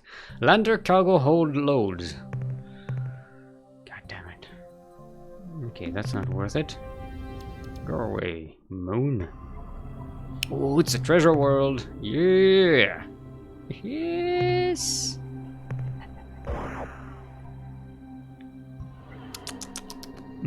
That's the sauce. You like the sauce.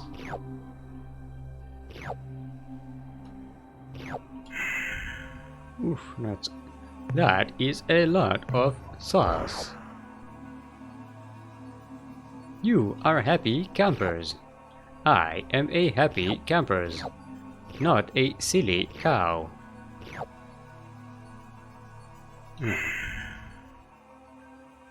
I really love how the oars are talking. Like, when you just replace a word and you have to kind of figure out what the fuck they mean.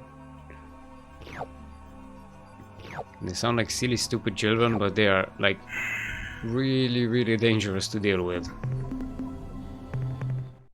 Okay, look at that. We almost filled our... No, damn it. Almost filled our cargo hold with good stuff. Radioactives and rare metals. Okay.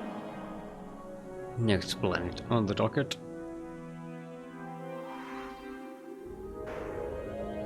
This could be another treasure world. Yeah. It's a very strong tectonics. Let's not. Enough losing crew members. We've lost so many people. I'm glad they don't make a big fuss about losing crew members too much. I mean, they do. If you lose too many crew members, eventually they kind of they not rebel against you, but the cost of hiring more crew members rises the more you lose.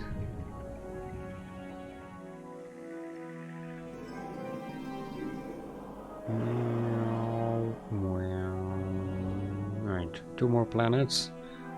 Hey, this one has a lot of moons as well. Selenic world, that's like our own Earth moon. Pretty much useless. Rare world, yeah, there's nothing interesting in those. Wait, was that an energy signature? No, those are biological signatures. They're not. We're not that interested. Alkali world. Okay, yeah, those are life signatures. We don't really need those anymore.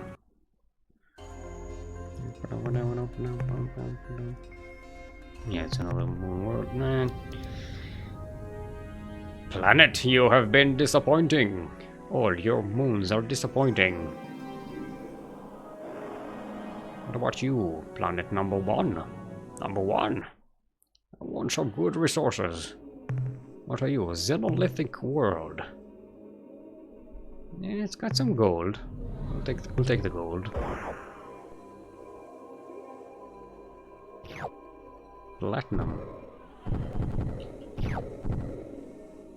Some more platinum and platinum. Alright, we can fill the rest with this crap. And this is just common minerals. Yep. Right. I think we've filled up our cargo hold, right? No, we still have 111 units free. Let's not bother with that too much. We can just go back home, get ourselves the ores ship. By then the Pakak would probably have been destroyed by the Yehat. And then we have some places to explore, right? We wanted to go to Ep.3.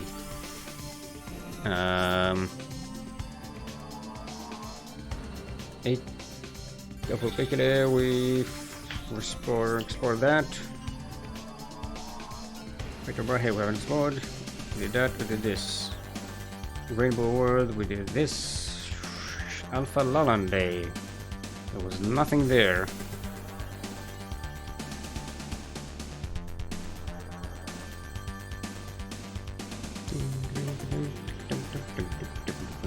Alright. We need to go and explore Mycon space. We haven't encountered them yet. They're kind of weirdos.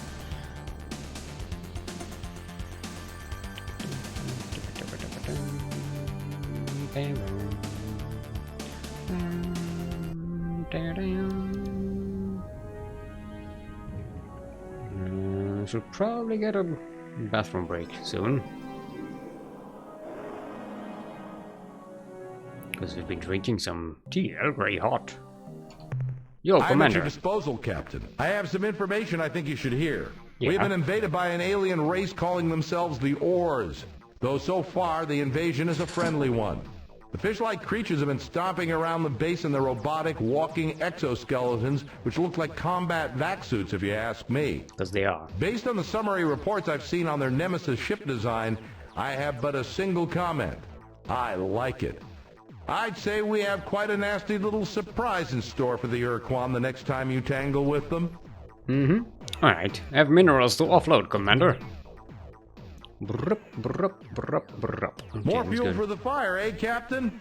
That last load should keep it blazing. Definitely. Alright. Goodbye. Catch you later. Alligator. Alright.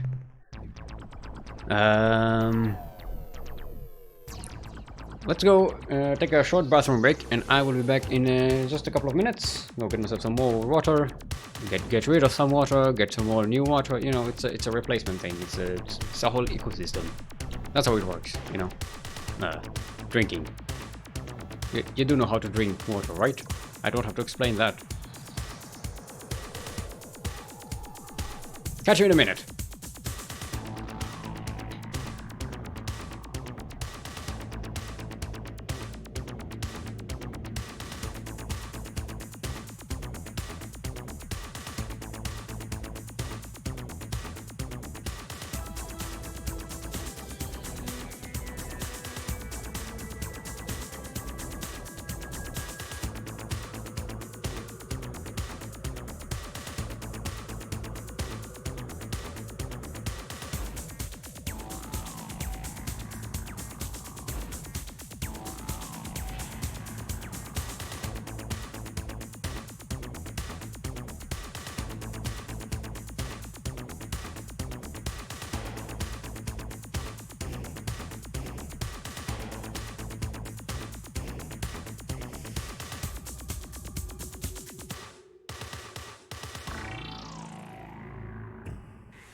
I have returned. Right. Now, first things for... Oh, wait. We wanted to get... first more goo. And we want to get our Ors Nemesis. Look at that. Look at that beauty. And since we have our new addition to the fleet, let's go ahead and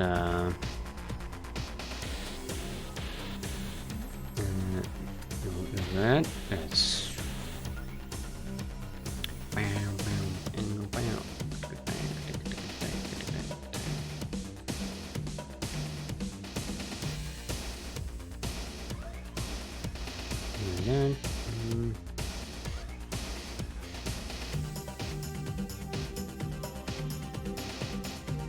there we go. Hold on.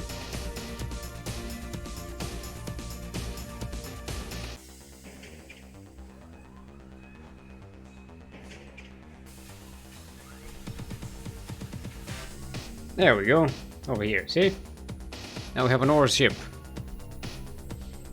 flying above us, being all weird and stuff. Right.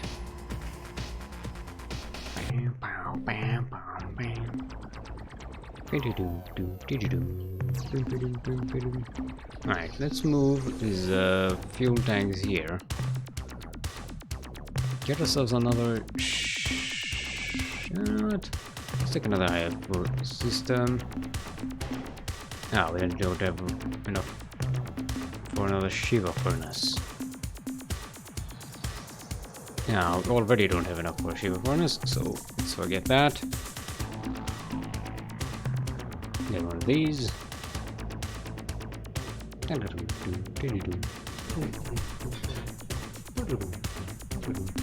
Alright, we can sell one of these landers. Don't lose them all that much. Get some more dynamo units. There we go.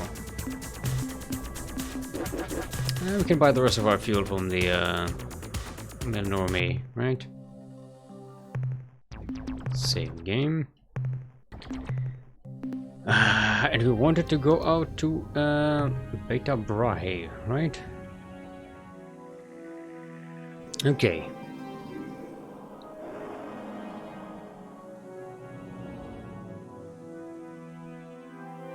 Let's see. Yeah, there's some stuff over there. Ep.3. Let's go straight there. Wow. Anything I'm forgetting? Probably not. Right, we got 2 hours. We're getting stuff done. We're pretty much out of information to follow. We need to find some more leads for stuff.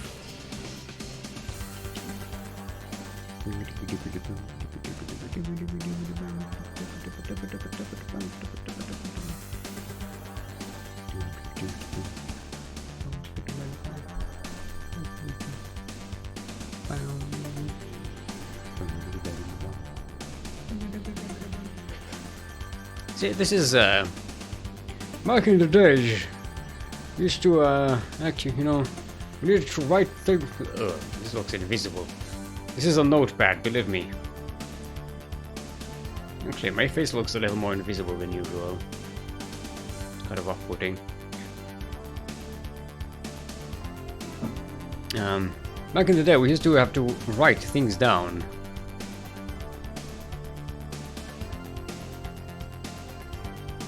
There's some charm to it.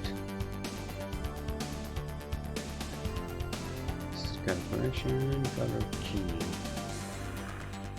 Let's make ourselves a little less invisible.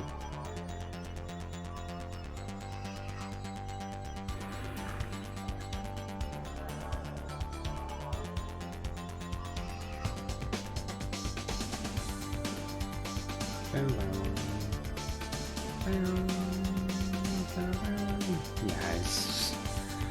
I gotta figure out this green screen thing. Holy balls, that's a lot of micons. That planet over there, the first one, looks a little interesting. Let's try and avoid these guys. Give them the old runaround. Yeah, now they're starting to congregate on me. The entire system will try to intercept. Oh, there's something here. Okay, that's a lot of them.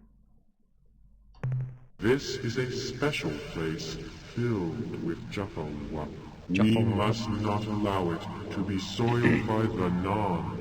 You must go now. What makes this word so special to you? Jaffa-Wap is the power of life. Hot warmth in the cold void. It flows through all things, binding them together, making them one. You are non-Jaffa-Wap. You cannot understand. Pretty glad I'm not Jeffawup. Is the pod of Jeffawup there for 1,000 centuries? When we are cold, the pod opens and warms us. When it is dark, the pod clenches, and lo, there is light.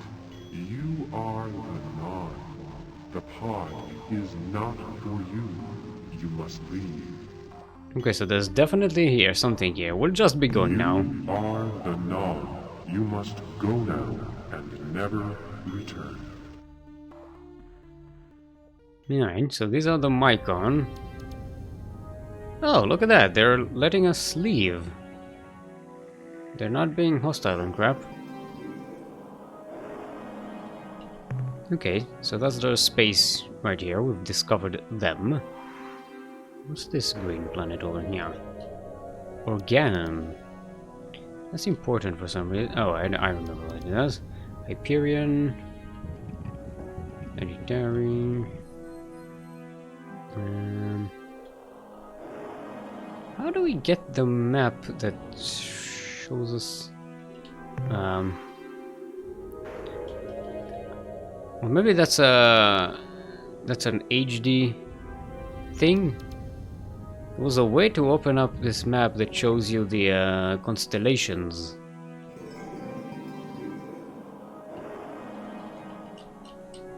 This is another old tradition of video games, mashing the keyboards to see what the keys are, because fuck if they'll tell you.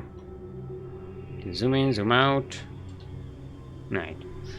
Nothing. Okay, let's not dilly-dally around Mycon space too much. So basically we're out of leads as to what to explore. We can run around and try to get more resources, but that'll be kind of boring.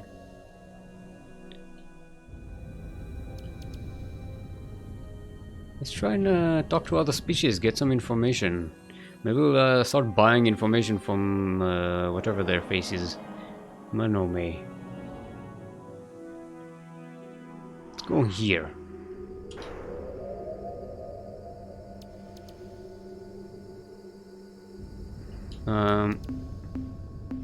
Right.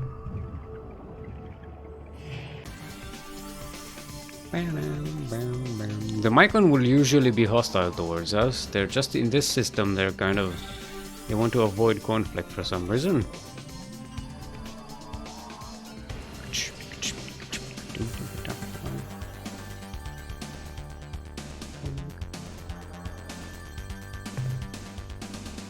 Okay, that one in the north... Okay, that came from Mycon space. Just checking to see if that contact is a Mycon or not. Because if it's a Sly Landro, we can use the auto-destruct sequence. Get some free minerals. Okay, that's a new contact. Let's engage them.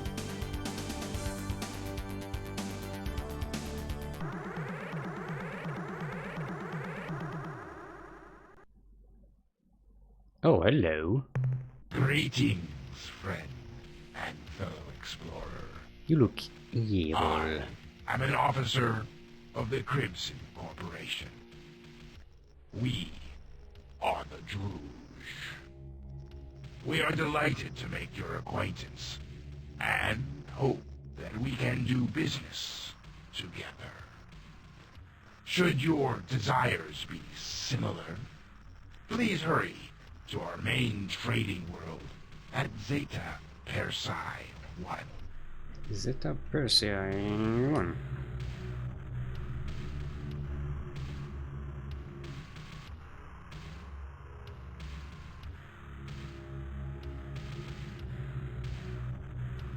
Rouge. You know, if you're into industrial metal, that's the one for you. Alright. What can you tell us of your culture, your species? More than a culture, Captain. We are an organization. The Crimson Corporation. Our corporation seeks only to improve our quality of life, and does so via the dribble down effect. The dribble down effect, yeah. Yeah. We will leave now. Until we meet again. The dribble down effect, that's a reference to the trickle down economy. I don't remember what the origin of it is. Basically, the rich get really, really rich and then they pay for stuff, and that's how the poor get a share of the economy. Right, Zeta per se, that's the one we need to go to.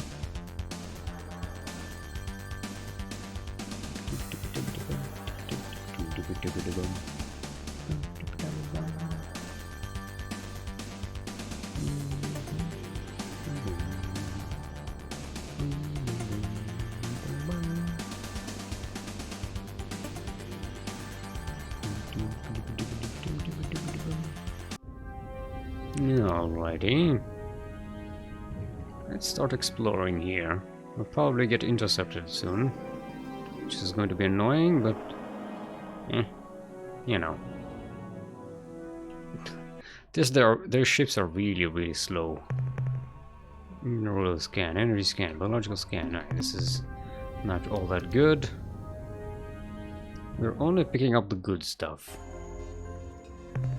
Ooh, yeah, there's some good... No, there's nothing here. God damn it.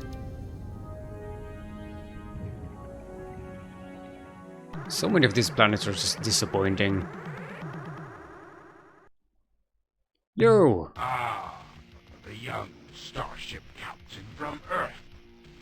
We hope your adventures have brought you wealth. How can we be of service? Bye. Boring conversation anyway. Let me get out of here, please and thank you. God damn it! No! I'm locked in an endless cycle of dumb conversations. Alright,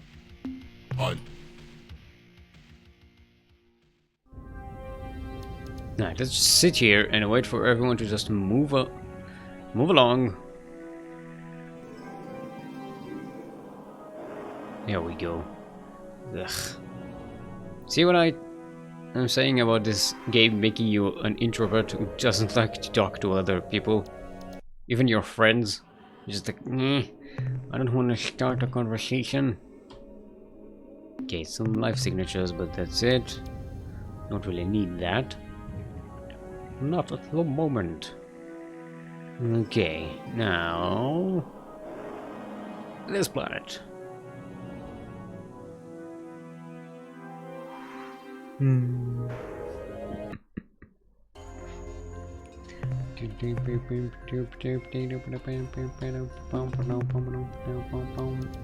nothing here. How are we doing on fuel, by the way? Okay, the Pekank and the Yihat are fighting.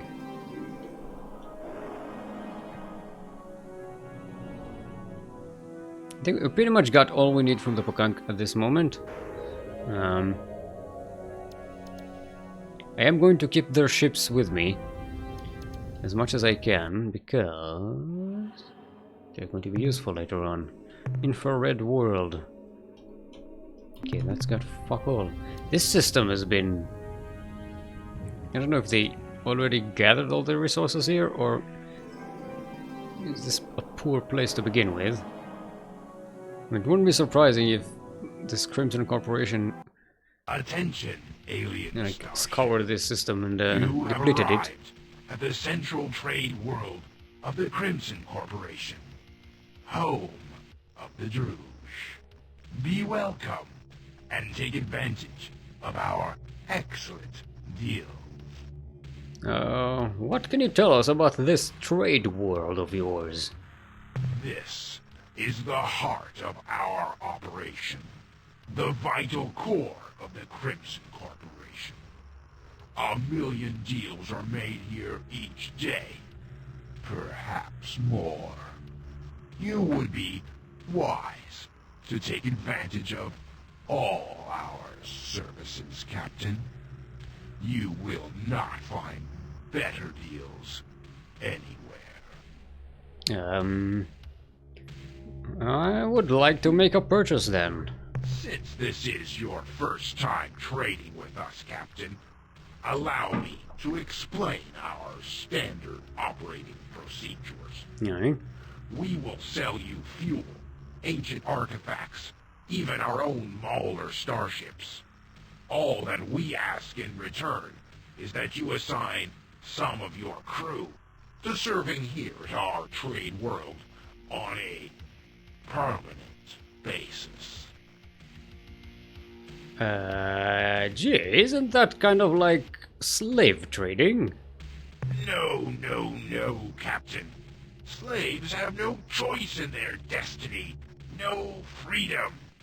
We would never accept the permanent assignment of one of your people unless we knew that they had granted you the rights to make such a deal.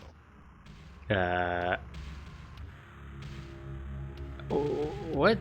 What would my crew members do here? People as skilled as your flagship's crew will receive immediate posts in our Starfleet. They will serve alongside our own true Starship personnel, sharing every duty. I will never sell my crew to be your slaves, mister.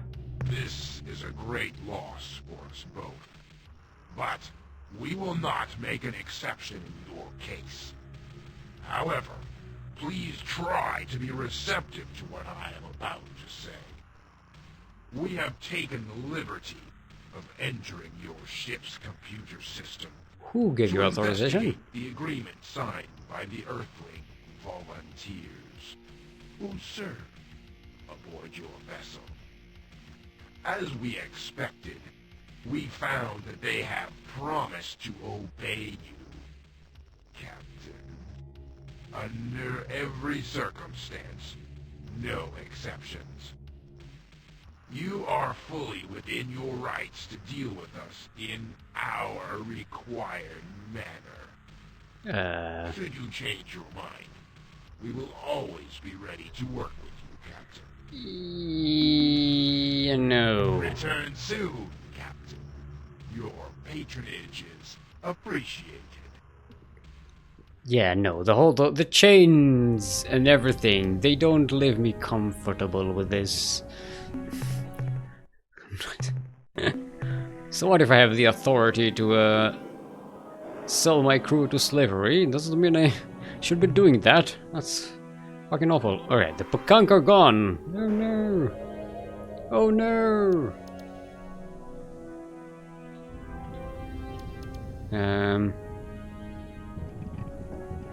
Should probably explore some systems around here for some resources and stuff, right? Let's go to some areas we haven't explored yet.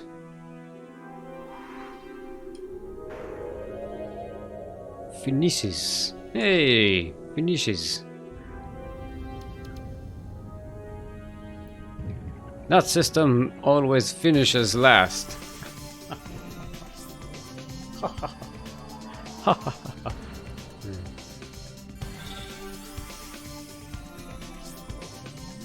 No. Alright, it's the 17th, the 18th. Yep, our friendly star is arrived over there. Ooh, we're about to run out of fuel. Okay. We still buy fuel from the... what their faces? The Melnorme.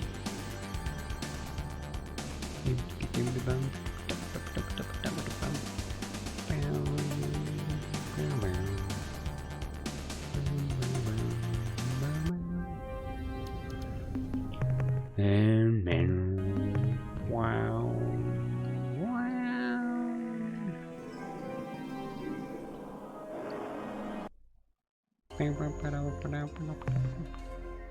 It was quite a degenerate world. Yes, these have lots of tectonics, but also exotic minerals.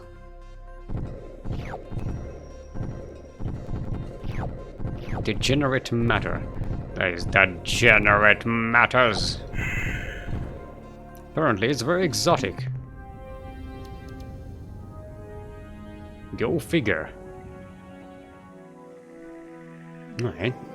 Actually, that looks like a rainbow planet over there. It's close to the sun. It has the right orbit.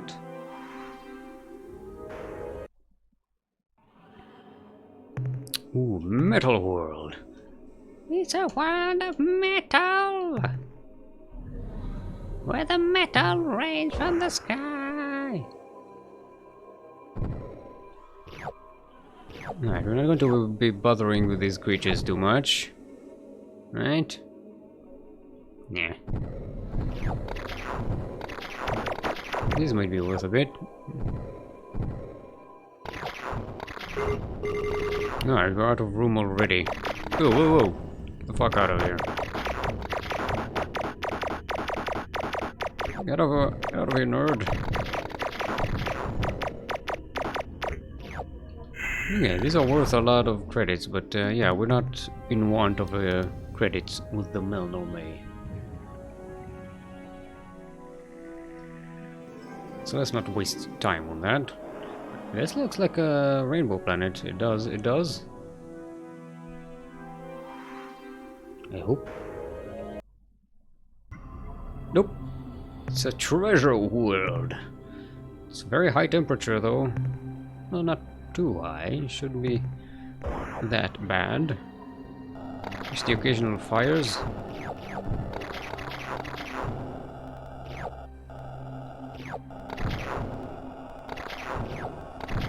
We do have fire shields. Oh, we've lost one. Kowalski! We've lost Kowalski!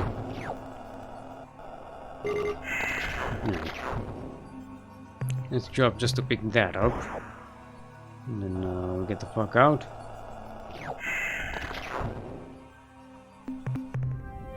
Okay. I was hoping that would be a rainbow planet, but apparently it isn't. Okay, there's another beta finishes. Is that the plural of phoenix? Phoenixes.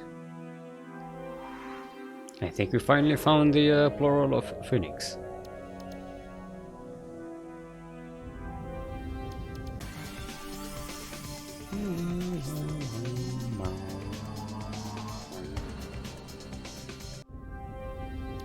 Oh yeah, this has some juicy planets here, look like. Which is the first one? It's over here.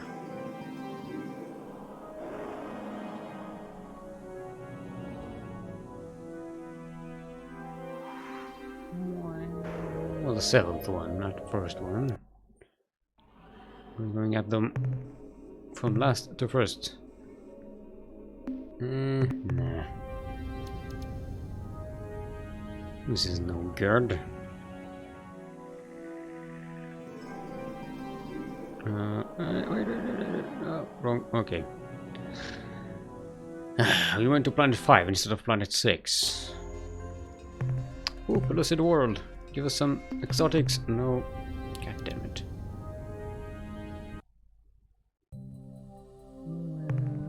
Cimmerian world.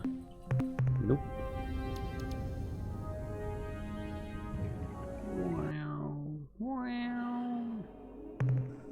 Ultramarine world.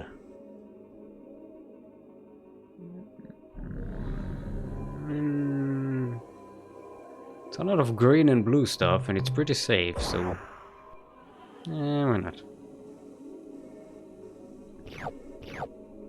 We'll leave the biological samples to their own devices. It's actually, the amounts are not that good. Okay. It's a bit disappointing.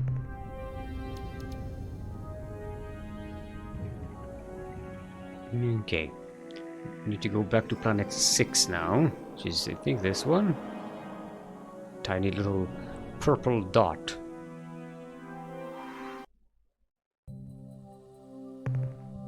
Purple world. Purple words are disappointing. Remember that. Okay, we've been to that one already, so let's go to planet 4.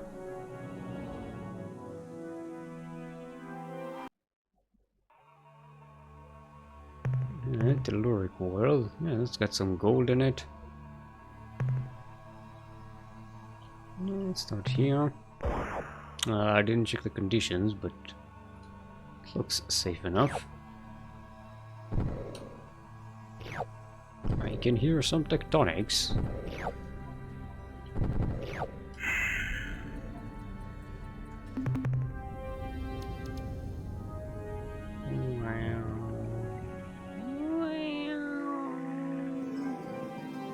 Okay, 3 more planets.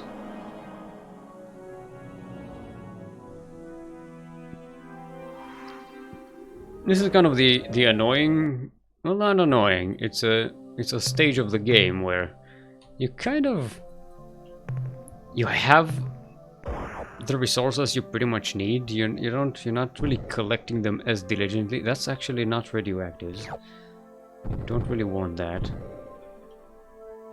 Yeah, that's iodine. No, this planet is disappointing.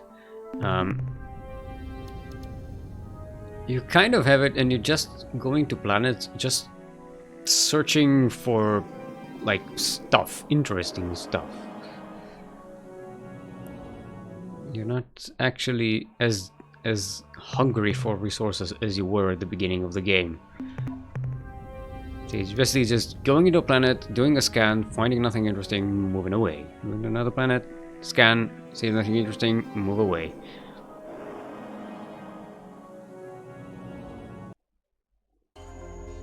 So it gets a little, you know, less interesting.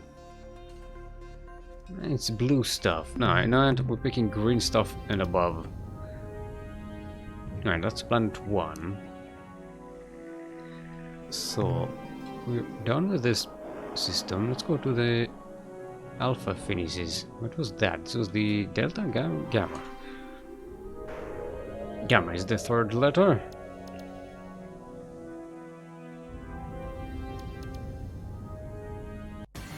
And we should also refuel, because we actually can't go back to Earth right now.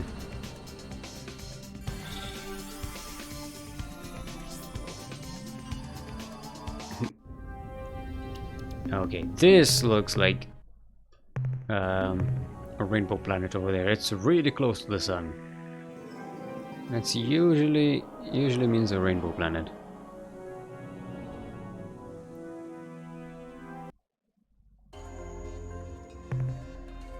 Allied world. Okay, this is some of it is already. Fuck it.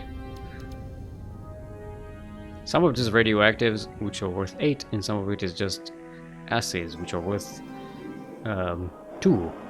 So we're not just distinguishing between them is not really worth the effort.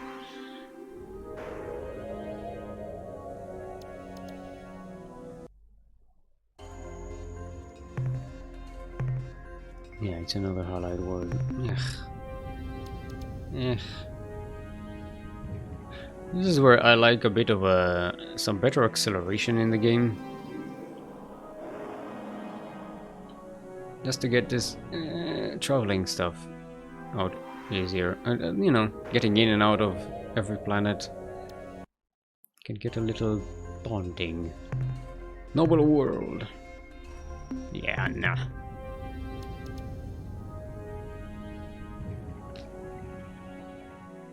Okay, please, please, please be a rainbow planet.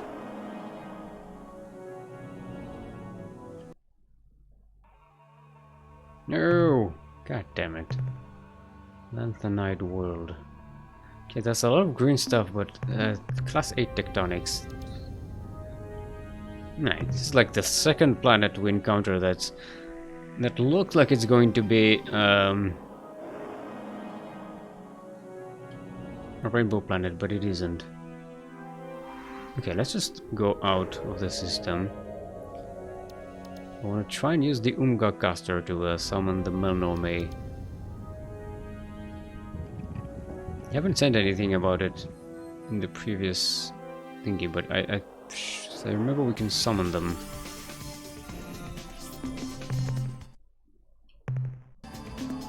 Manifest devices. Umga caster.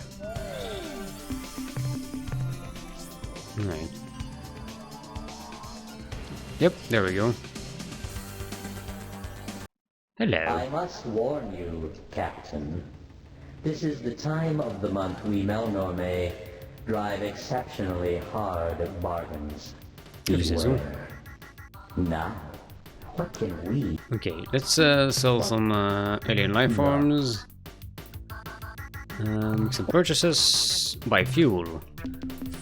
Fill her up. Let's get some information. Let's get some more data on alien races. The Ur-Quan are presently attacking the Pecanque in the Lakali and Kruger constellations.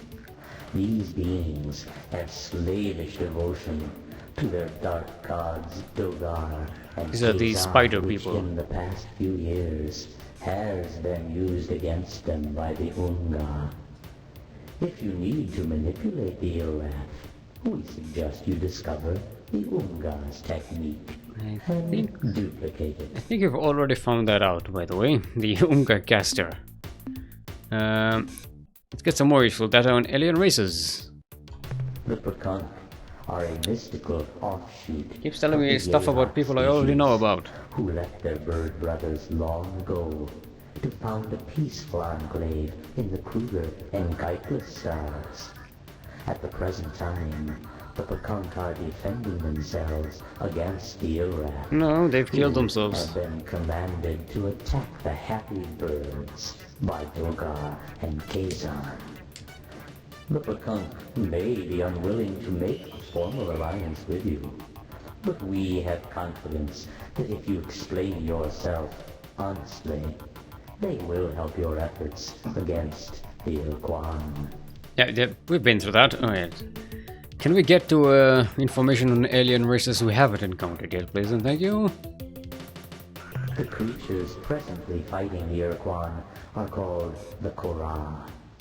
They are an Ur-Quan subspecies who split off from the main species many thousands of years ago. We've met them. Their present fight is Very a charming. ritual reenacting of a major difference of opinion between two rival Ur-Quan leaders after the Ur-Quan overwhelmed their slave masters, the Dinyare. The Korra are immune to reason, having long ago lost the ability to see their situation objectively. They live in a self-maintained paradox. To ensure their safety and security, the Korra fight an endless battle against all other sentient species. Basically, paranoid space Nazis. Any more information? I must warn you about some very bad people. Is this worth so many credits? You ask yourself. I assure you, it is.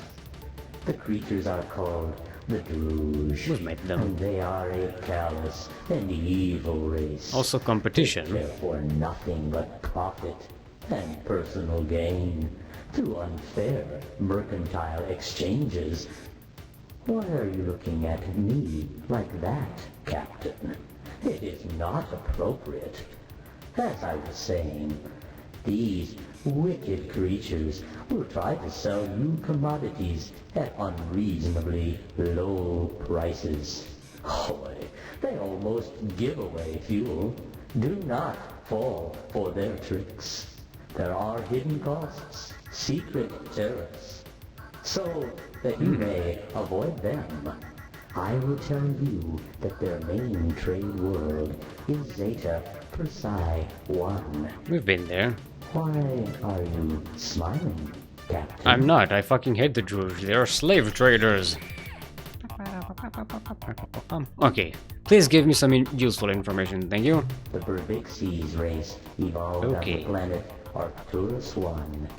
They lived there in a relatively benevolent manner until the Korra came and destroyed them during the course of 2 or 3 unfortunate days.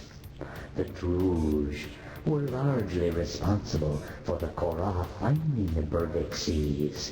You see, the Berbixies were in long-distance hyperwave contact with a race known simply as the Geg. Gig. For decades, the Geg and the Verdixies traded much valuable information until the Geg came under attack by an invading race who you may know as the Korra. The Geg warned the Verdixies that the Korra located races by their hyperwave transmissions and that they had already discovered the radiations from the Druge. When the Verdixies were kind enough to warn the Druge that a hostile alien race was homing in on their hyperwave radiations, the Druge shut down all their transmitters and erected a powerful hyperwave beacon on the surface of the Verdixies. Okay, they are pretty fucking The evil. Korra changed course, attacked the poor Verdixies, and sadly destroyed them all. Okay, that was useful information. We've got a new place to search now. Oh yeah, let's buy some more. We have plenty of more cash. The Fradash are an arrogant, stubborn, and thick-skinned species who reside in the Draconis and Apodus star systems. They have little or no respect for anything but force, which they admire greatly. To make the Fradash your friends, you should consider killing most, but not all of them. In addition, they guard some kind of sacred relic at the star system Zeta Draconis, though we do not know the true nature of this artifact. The Fradash homeworld is at Delta Draconis.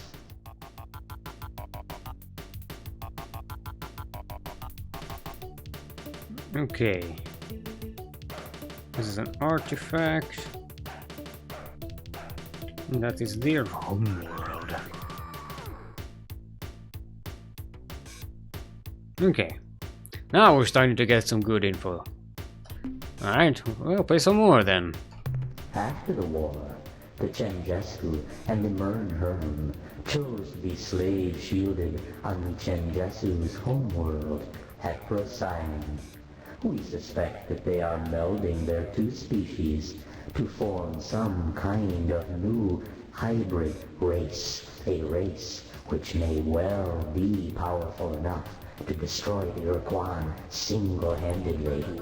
However, by our calculations, this process will take many decades, if not centuries.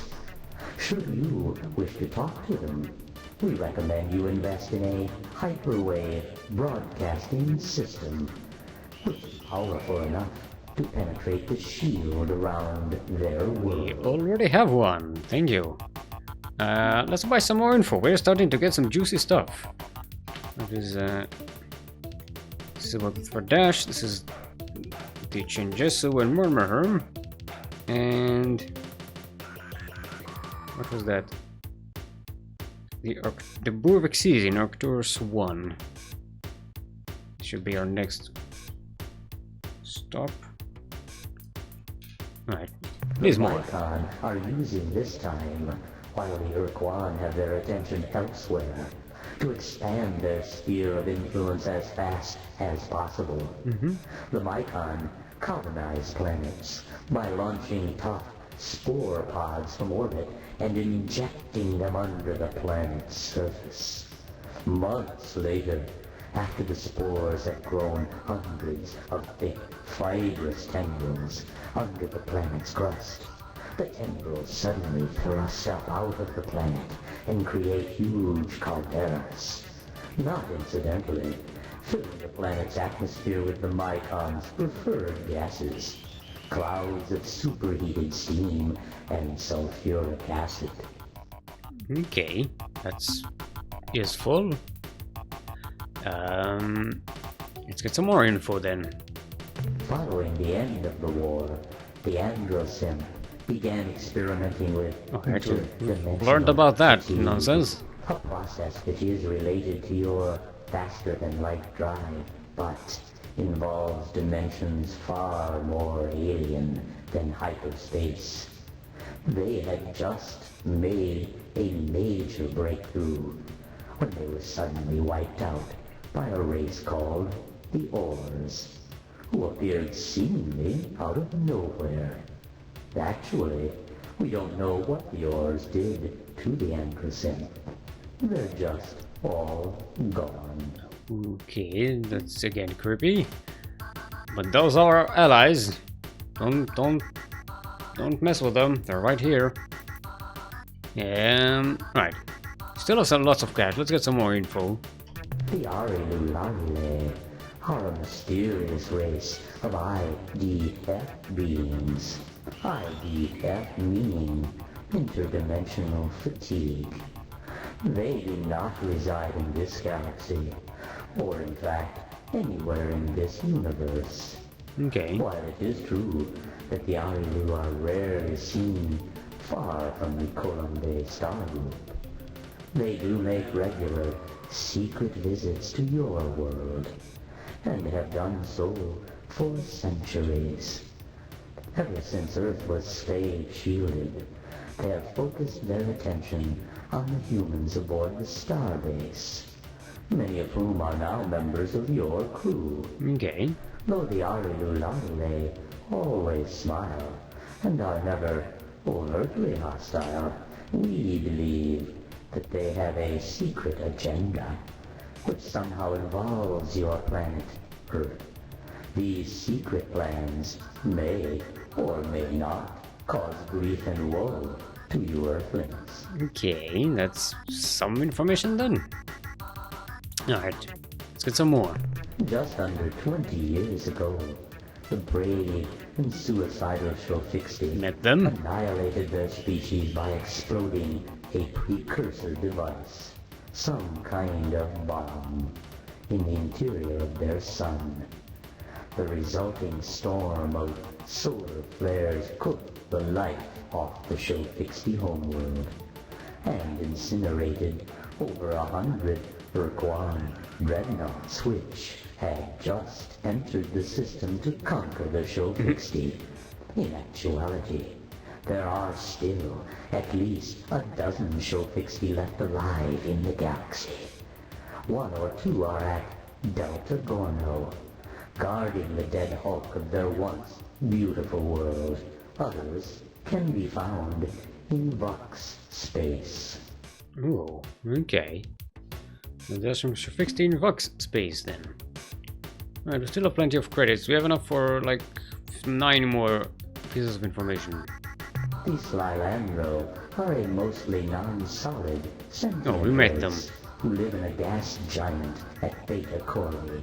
Very nice creatures. We recently sold them a self-replicating exploration. Don't worry, we've troubleshooted that somehow turned hostile problem. and attacks everything it detects. If such encounters have angered you, Captain, please do not address your concerns to us. We possess a formal waiver of damages authorized by a Slilandro speaker and are in no way responsible for the situation. Don't worry, we've resolved that. Let's get some more information on alien races. The cowardly Spacky live at the single planet orbiting Encounter them, please and thank you. They do not actually live on their world. Rather, they reside on its airless moon. Actually, they've returned to the world. Reason? A xenomorphic species which craves Maybe we can sell them the sweet-flavored information. flesh of the Spacky has been transported to the surface of their planet and makes every attempt to devour the poor Spacky. I'm certain that the Spacky would be forever in your debt if you were to eliminate these creatures from their planet. What? You fear the alien creatures will find you a treat also? Sure. Our data reveals the beasts are not interested in your species. Should you wish to consult with the Spacky Ruling Council, you will need to know the secret Spacky cipher. A password, which is Huffy, Muffy, Guffy. We've been through that. That was pointless information. Let's get some more then. Like you Earthlings, when the war with the Ur-Quan was lost, the Cyrene chose to be slave-shielded. Their new world is at Betelgeuse. The Cyrene starbase is crewed by the starship commanders and crew who were decommissioned at the end of the war.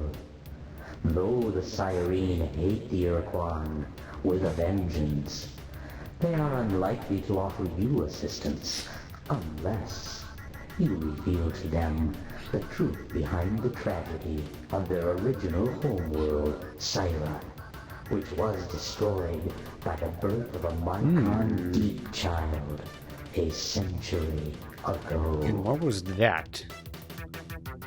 Right, any more info? Which was destroyed. Okay, no, wrong button. When the Ur-Quan entered Gamma Serpentis, the home star of the Yehat, their queen made a sudden change of allegiance and allied with the Ur-Quan hierarchy. They became Ur-Quan combat thralls.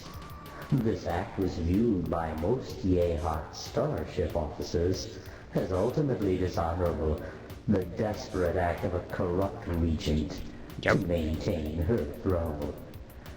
The Yehat shame was greatly magnified by the Shofixti's show of courage when they destroyed their own star system to slow down the Ur-Quan armada. Captain, you have heard all that we have to say about aliens indigenous to this region. Should we learn more in the near future, we shall be certain to sell it to you. Alright, we've got some good stuff. Let's move on. It has. Alright, wanted Arcturus 1. Where's Arcturus? Yeah, we have full fuel. Alright, Arcturus. Alright, no, it's right here. And we want to go to these. Those were. This was the Burvik Seas were on Arcturus 1. And then we got some information about Christopher Dash and about the Chinjesu and the Arilu, Cyrene.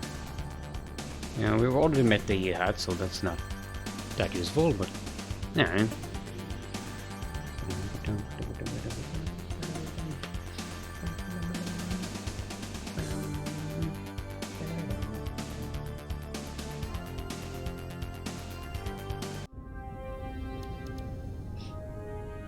Captain, we've arrived.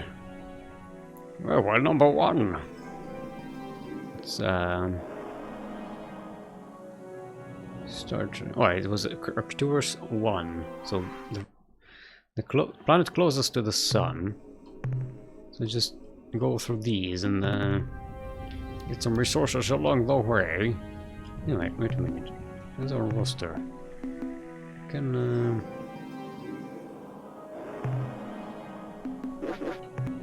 fill up our crew to the max. Haven't done that.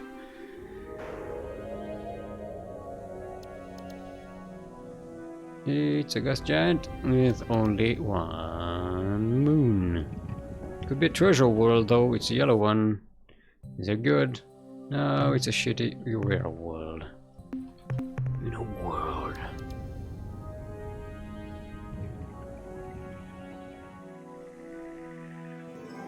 Right. Eh.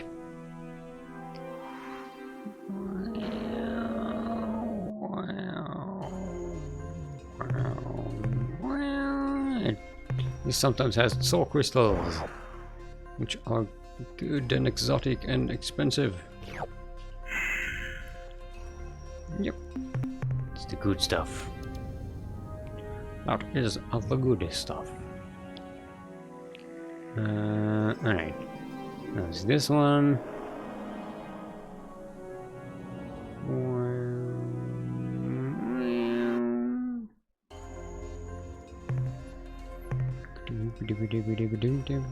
Alright, that's noble gases and stuff. Let's not waste time with that. Alright, next planet is over here.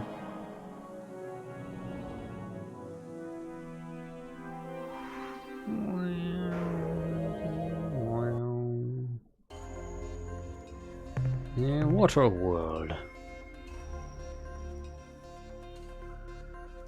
Yeah, there's not much interesting there. Waterworld. A fun movie. I liked it. I know it's really fucking dumb, but it's got some pretty good stuff in it.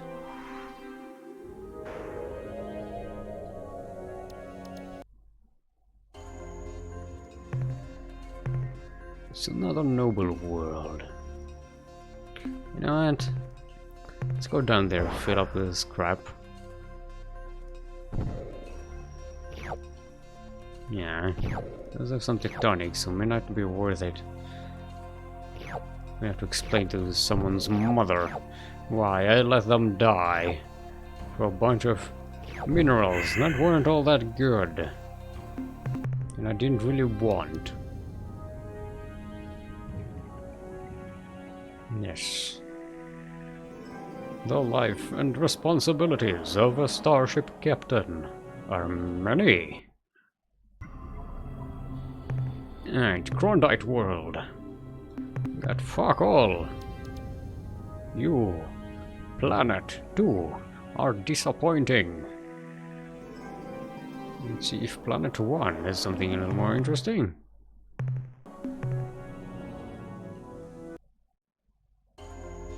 Should have some stuff. And mineral and lots of energy scans and some biologicals.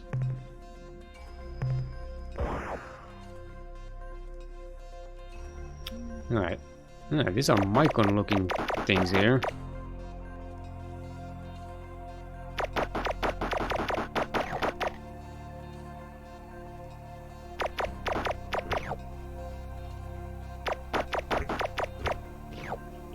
Thought the core destroyed everything on the planet. Maybe they're just destroying sentient life, not just regular life.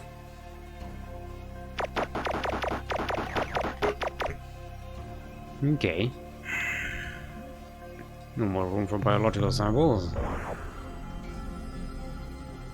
Have to make a second trip. Yeah, these are pretty juicy samples, those Mycon looking things. It's chlorine. Yeah, these are just acids, they're not that good.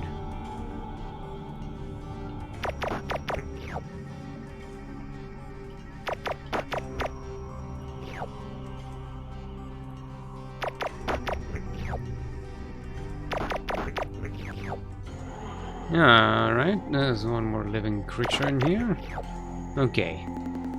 Report from surface. These ruins seem to be remnants of a civilization which called itself the Borvik Seas. Other cities have been reduced to radioactive slag by some form of energy weapon similar to the Ur-Quan's fusion blaster. From evidence we have gathered here, we can conclude that this entire civilization was destroyed from orbit sometime in the last 8 to 12 Earth years. There are no survivors. End of report. Shall we take some resources? If we're already down here and it's really safe, might as well pick up some of this crap. Wait, no, we want the... Nah, fact. Good. Let's check that moon.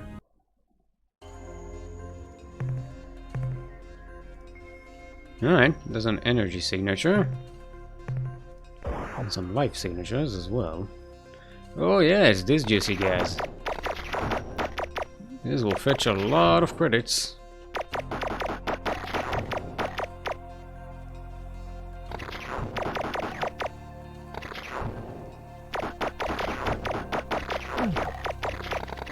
Whoa, whoa, whoa, whoa, relax.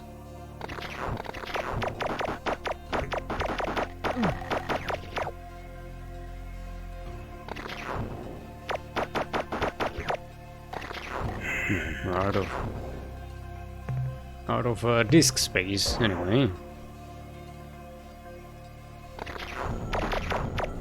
No, don't shoot the resources. Man, everything is fucking hostile in this place. All I wanna do is just zap you. Come on, creatures. Get with the program.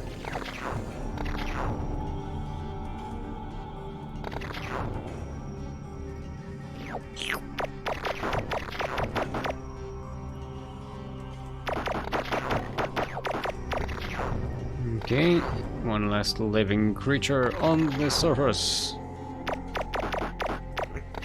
Yeah. There we go. Okay, now let's explore this thing. Report from surface. We have found an immensely powerful hyperwave transmitter here on the surface of this moon. It is sending a strong hyperwave signal outward into the unexplored anti-spinward region of the galaxy. Since this equipment is extremely valuable, and we have found no sign of any intelligent life on this moon, we have decided to disassemble the transmitter and bring it back to the ship and report. Right. Okay, that's the Borvix caster. This is the Omega caster. Okay, so this was the interesting thing we wanted to find here. Now, let's make our way.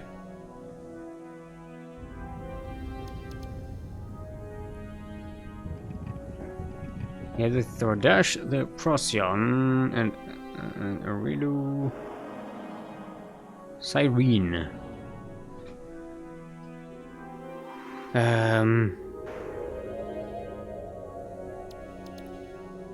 The Arilo were in Column Bay.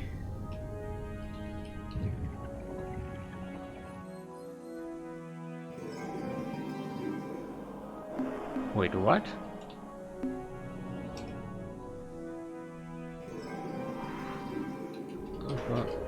Column... Oh, there we go. It's over there.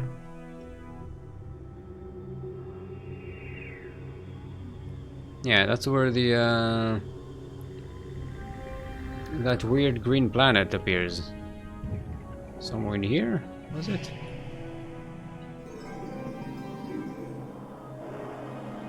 Yeah, we're gonna need to go through all of this core A space. I haven't explored that corner though.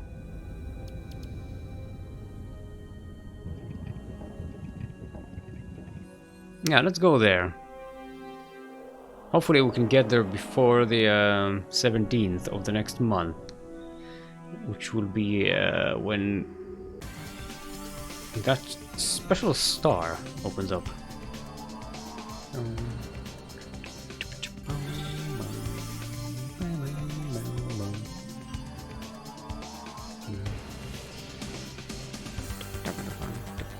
Oh, did we save actually? Not sure. Yeah, there we go. Okay, so we found the Borvix Seas. Circular Swan. Found that. Rainbow Planet, we did that. Found the Druge.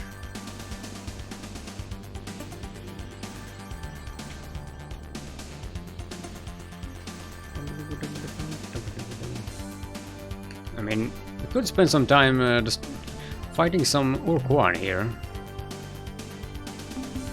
Let's see, I want to test the might of this ship against some of these Ur-Quan assholes. Oh, there's a fuck ton of them.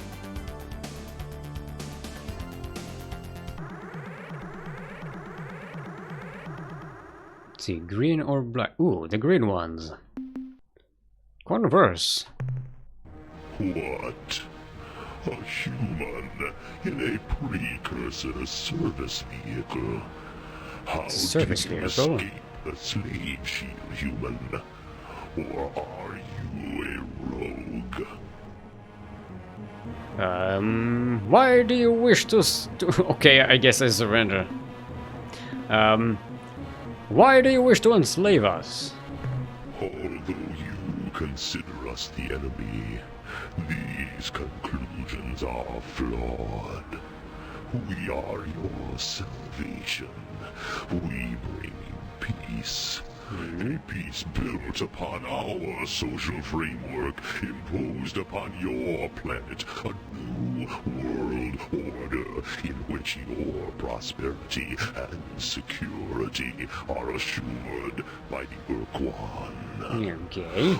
We will protect you from the hazards of this hostile universe, from dangers so hideous your simple minds cannot imagine their dark scope. Today, we are the enemy. In time, this will change. Soon, you'll come to understand the boon of slavery we force upon you, and then you will revere and even love us for this gift. So you're just a fascist. That's it.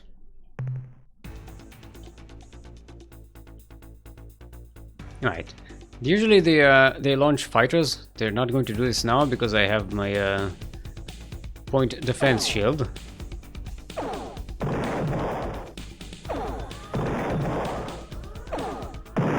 Bam!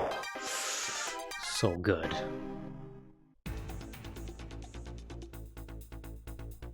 Yeah, like I said, right now we have some pretty OP weaponry.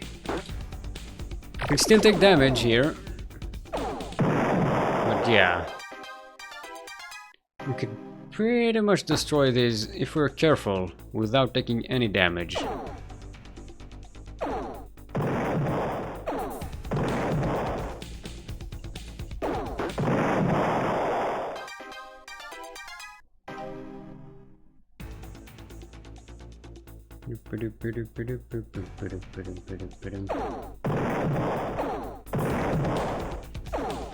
There we go. 3 shots should be enough.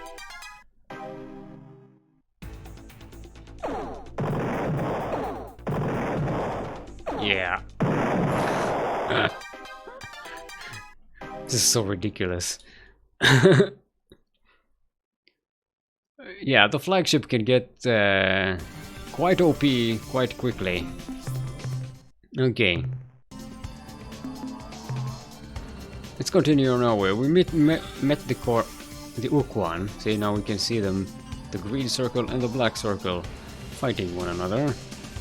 Let's continue to the column bay system. I don't think we'll be able to get there before the 17th. So we want to do some exploration around the area while we wait for that window of opportunity.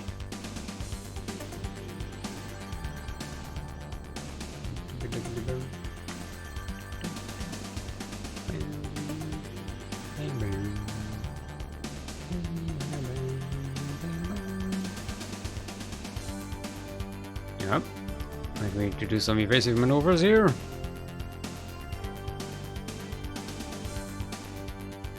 Right. Continue on course, please and thank you. No. Column Bay. What?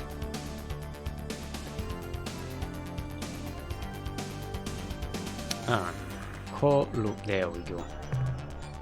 Missed a letter there. Yeah, we're definitely not making it there by the 17th of the next month, of this month. We might make it by the 17th of the following month.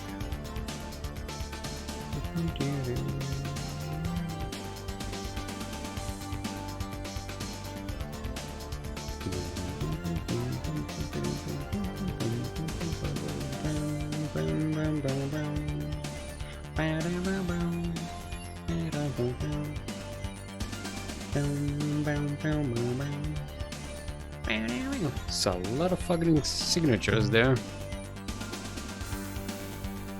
They don't mess around, these Ur-Quans and Korra. .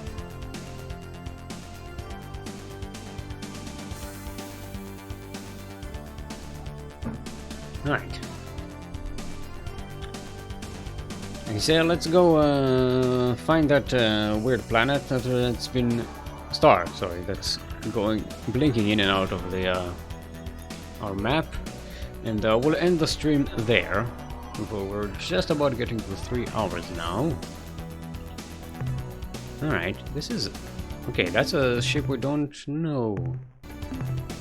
That might be a new species we haven't encountered yet.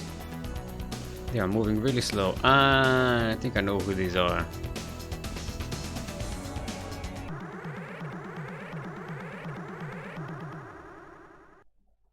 Yep. Say hello to the Umga. Well, my belly. It's a human earthling. Yeah, well, haven't seen a human earthling since what? I've never seen a human earthling. What coincidence. Hey there, blobbies. Umga, reveal your secrets. Okay, since you ask so nicely, we will tell you a thing or two. For instance, did know that even now we performing surgery on talking pet? Arilu found it alone and dying in wreck of Ur-Quan dreadnought on Alpha Pavonis. They couldn't feel it, so they brought to us. We discovered that animals have potential for high intelligence, provided we make few minor genetic modifications.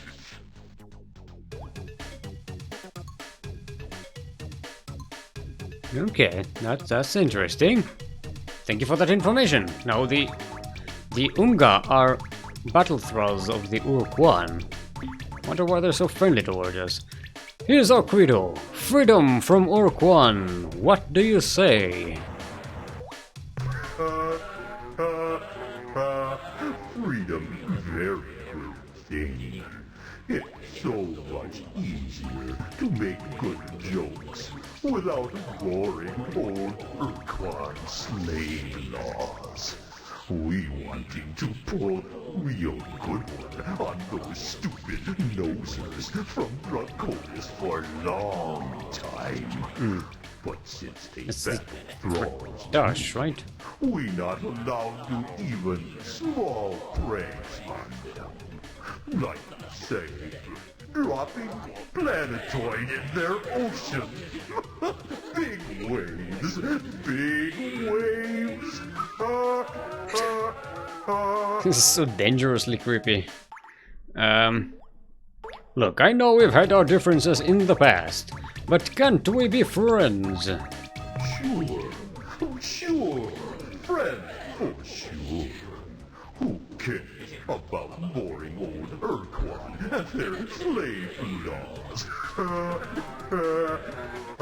Here we come to say hello to new friends.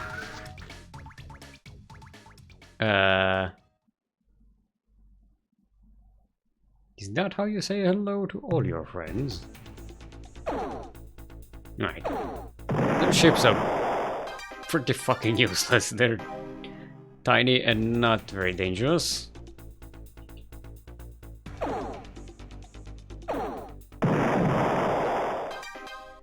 I mean, they are if they catch you in a bad angle. Whoop, almost like that. They can jump backwards really fast.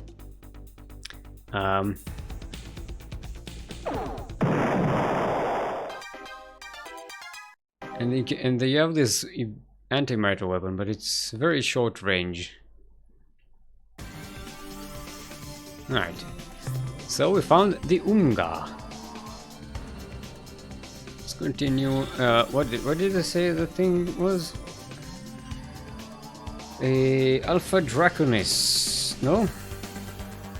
Alpha Pavonis. My handwriting.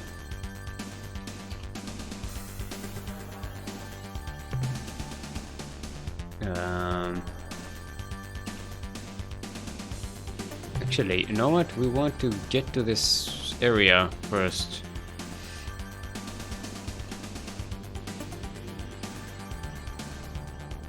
Can we make it to Alpha Pavonis? And actually, weren't we there already?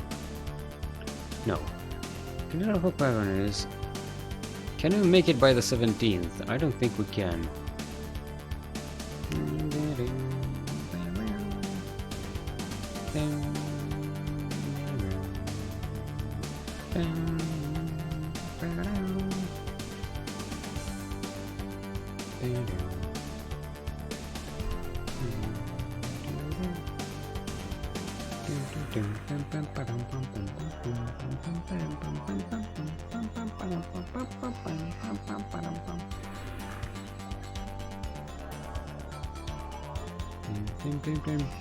But boy, I sure do hope that talking pet the Umga are saving. Is it going to cause them trouble?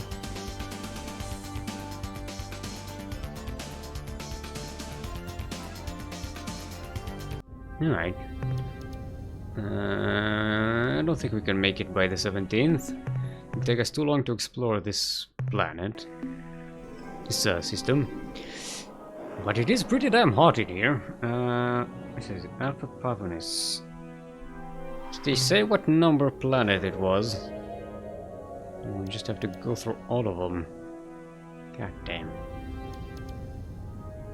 Yeah, let's start with the number 2. Well, 7, 8. Sorry.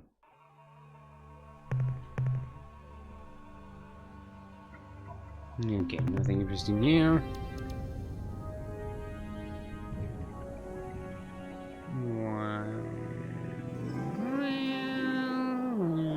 Alright, that was 8. Let's go to 9. This should be 9. Yep. No.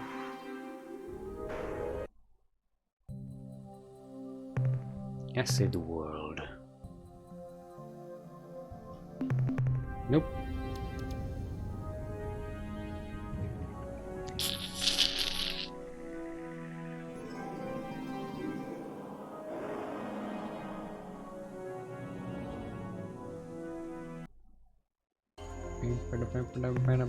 Noble world. In a world. Oh, yep, that was an energy signature. It's high temperature though, so yeah, look at that. Report from surface. Captain, we have located the wreck of an Ur-Quan dreadnought. The fact that there's anything but a hole in the ground indicates that the vehicle had some engine power left to soften its crash. Most of the dreadnought is just so much alien junk. We have made holos of everything, but I don't think it will be much use to anyone but those egghead xenotechs back at the base. We have found one piece of equipment which is relatively intact. It is a huge hyperspace warp pod. The starboard unit, I think. We will bring it aboard. And we got something out of this. No devices. Warp pod.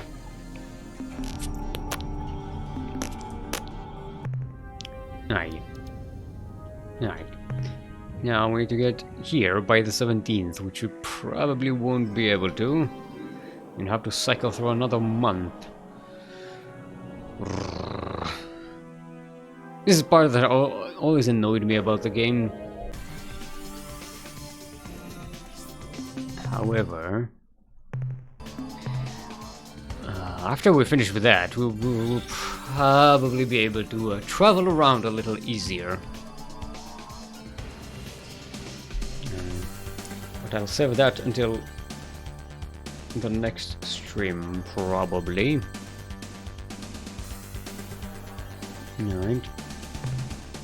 Well, you know what? We will actually get there in time. Looks like.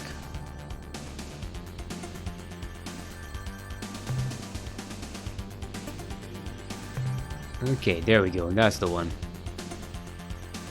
We're right next to it. Sage over there. Ooh. Whoa, man. Yep. It's closed behind us. Where the hell are we? This is all unknown. What is this place? We don't know. Alright. This is a nice little cliffhanger place to end the stream for today. We've got 3 hours, 10 minutes, 7 minutes. I just want to say 3 hours, 11 minutes, but my OBS is 3 hours and 7 minutes. Do they count minutes differently? Anyway, that'll be all from me for today. I'm not yet sure if there's going to be a Star Control stream tomorrow. I will say so on the Discord channel. If you don't know about it, go ahead and join it and say hi over there. This is where I post most of my updates and informations about upcoming streams and other stuff. Yeah.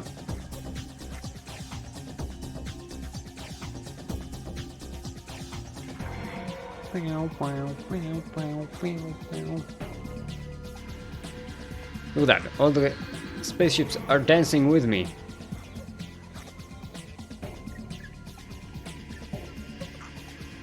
Alright, it's enough of that. I'll go and get myself some dinner.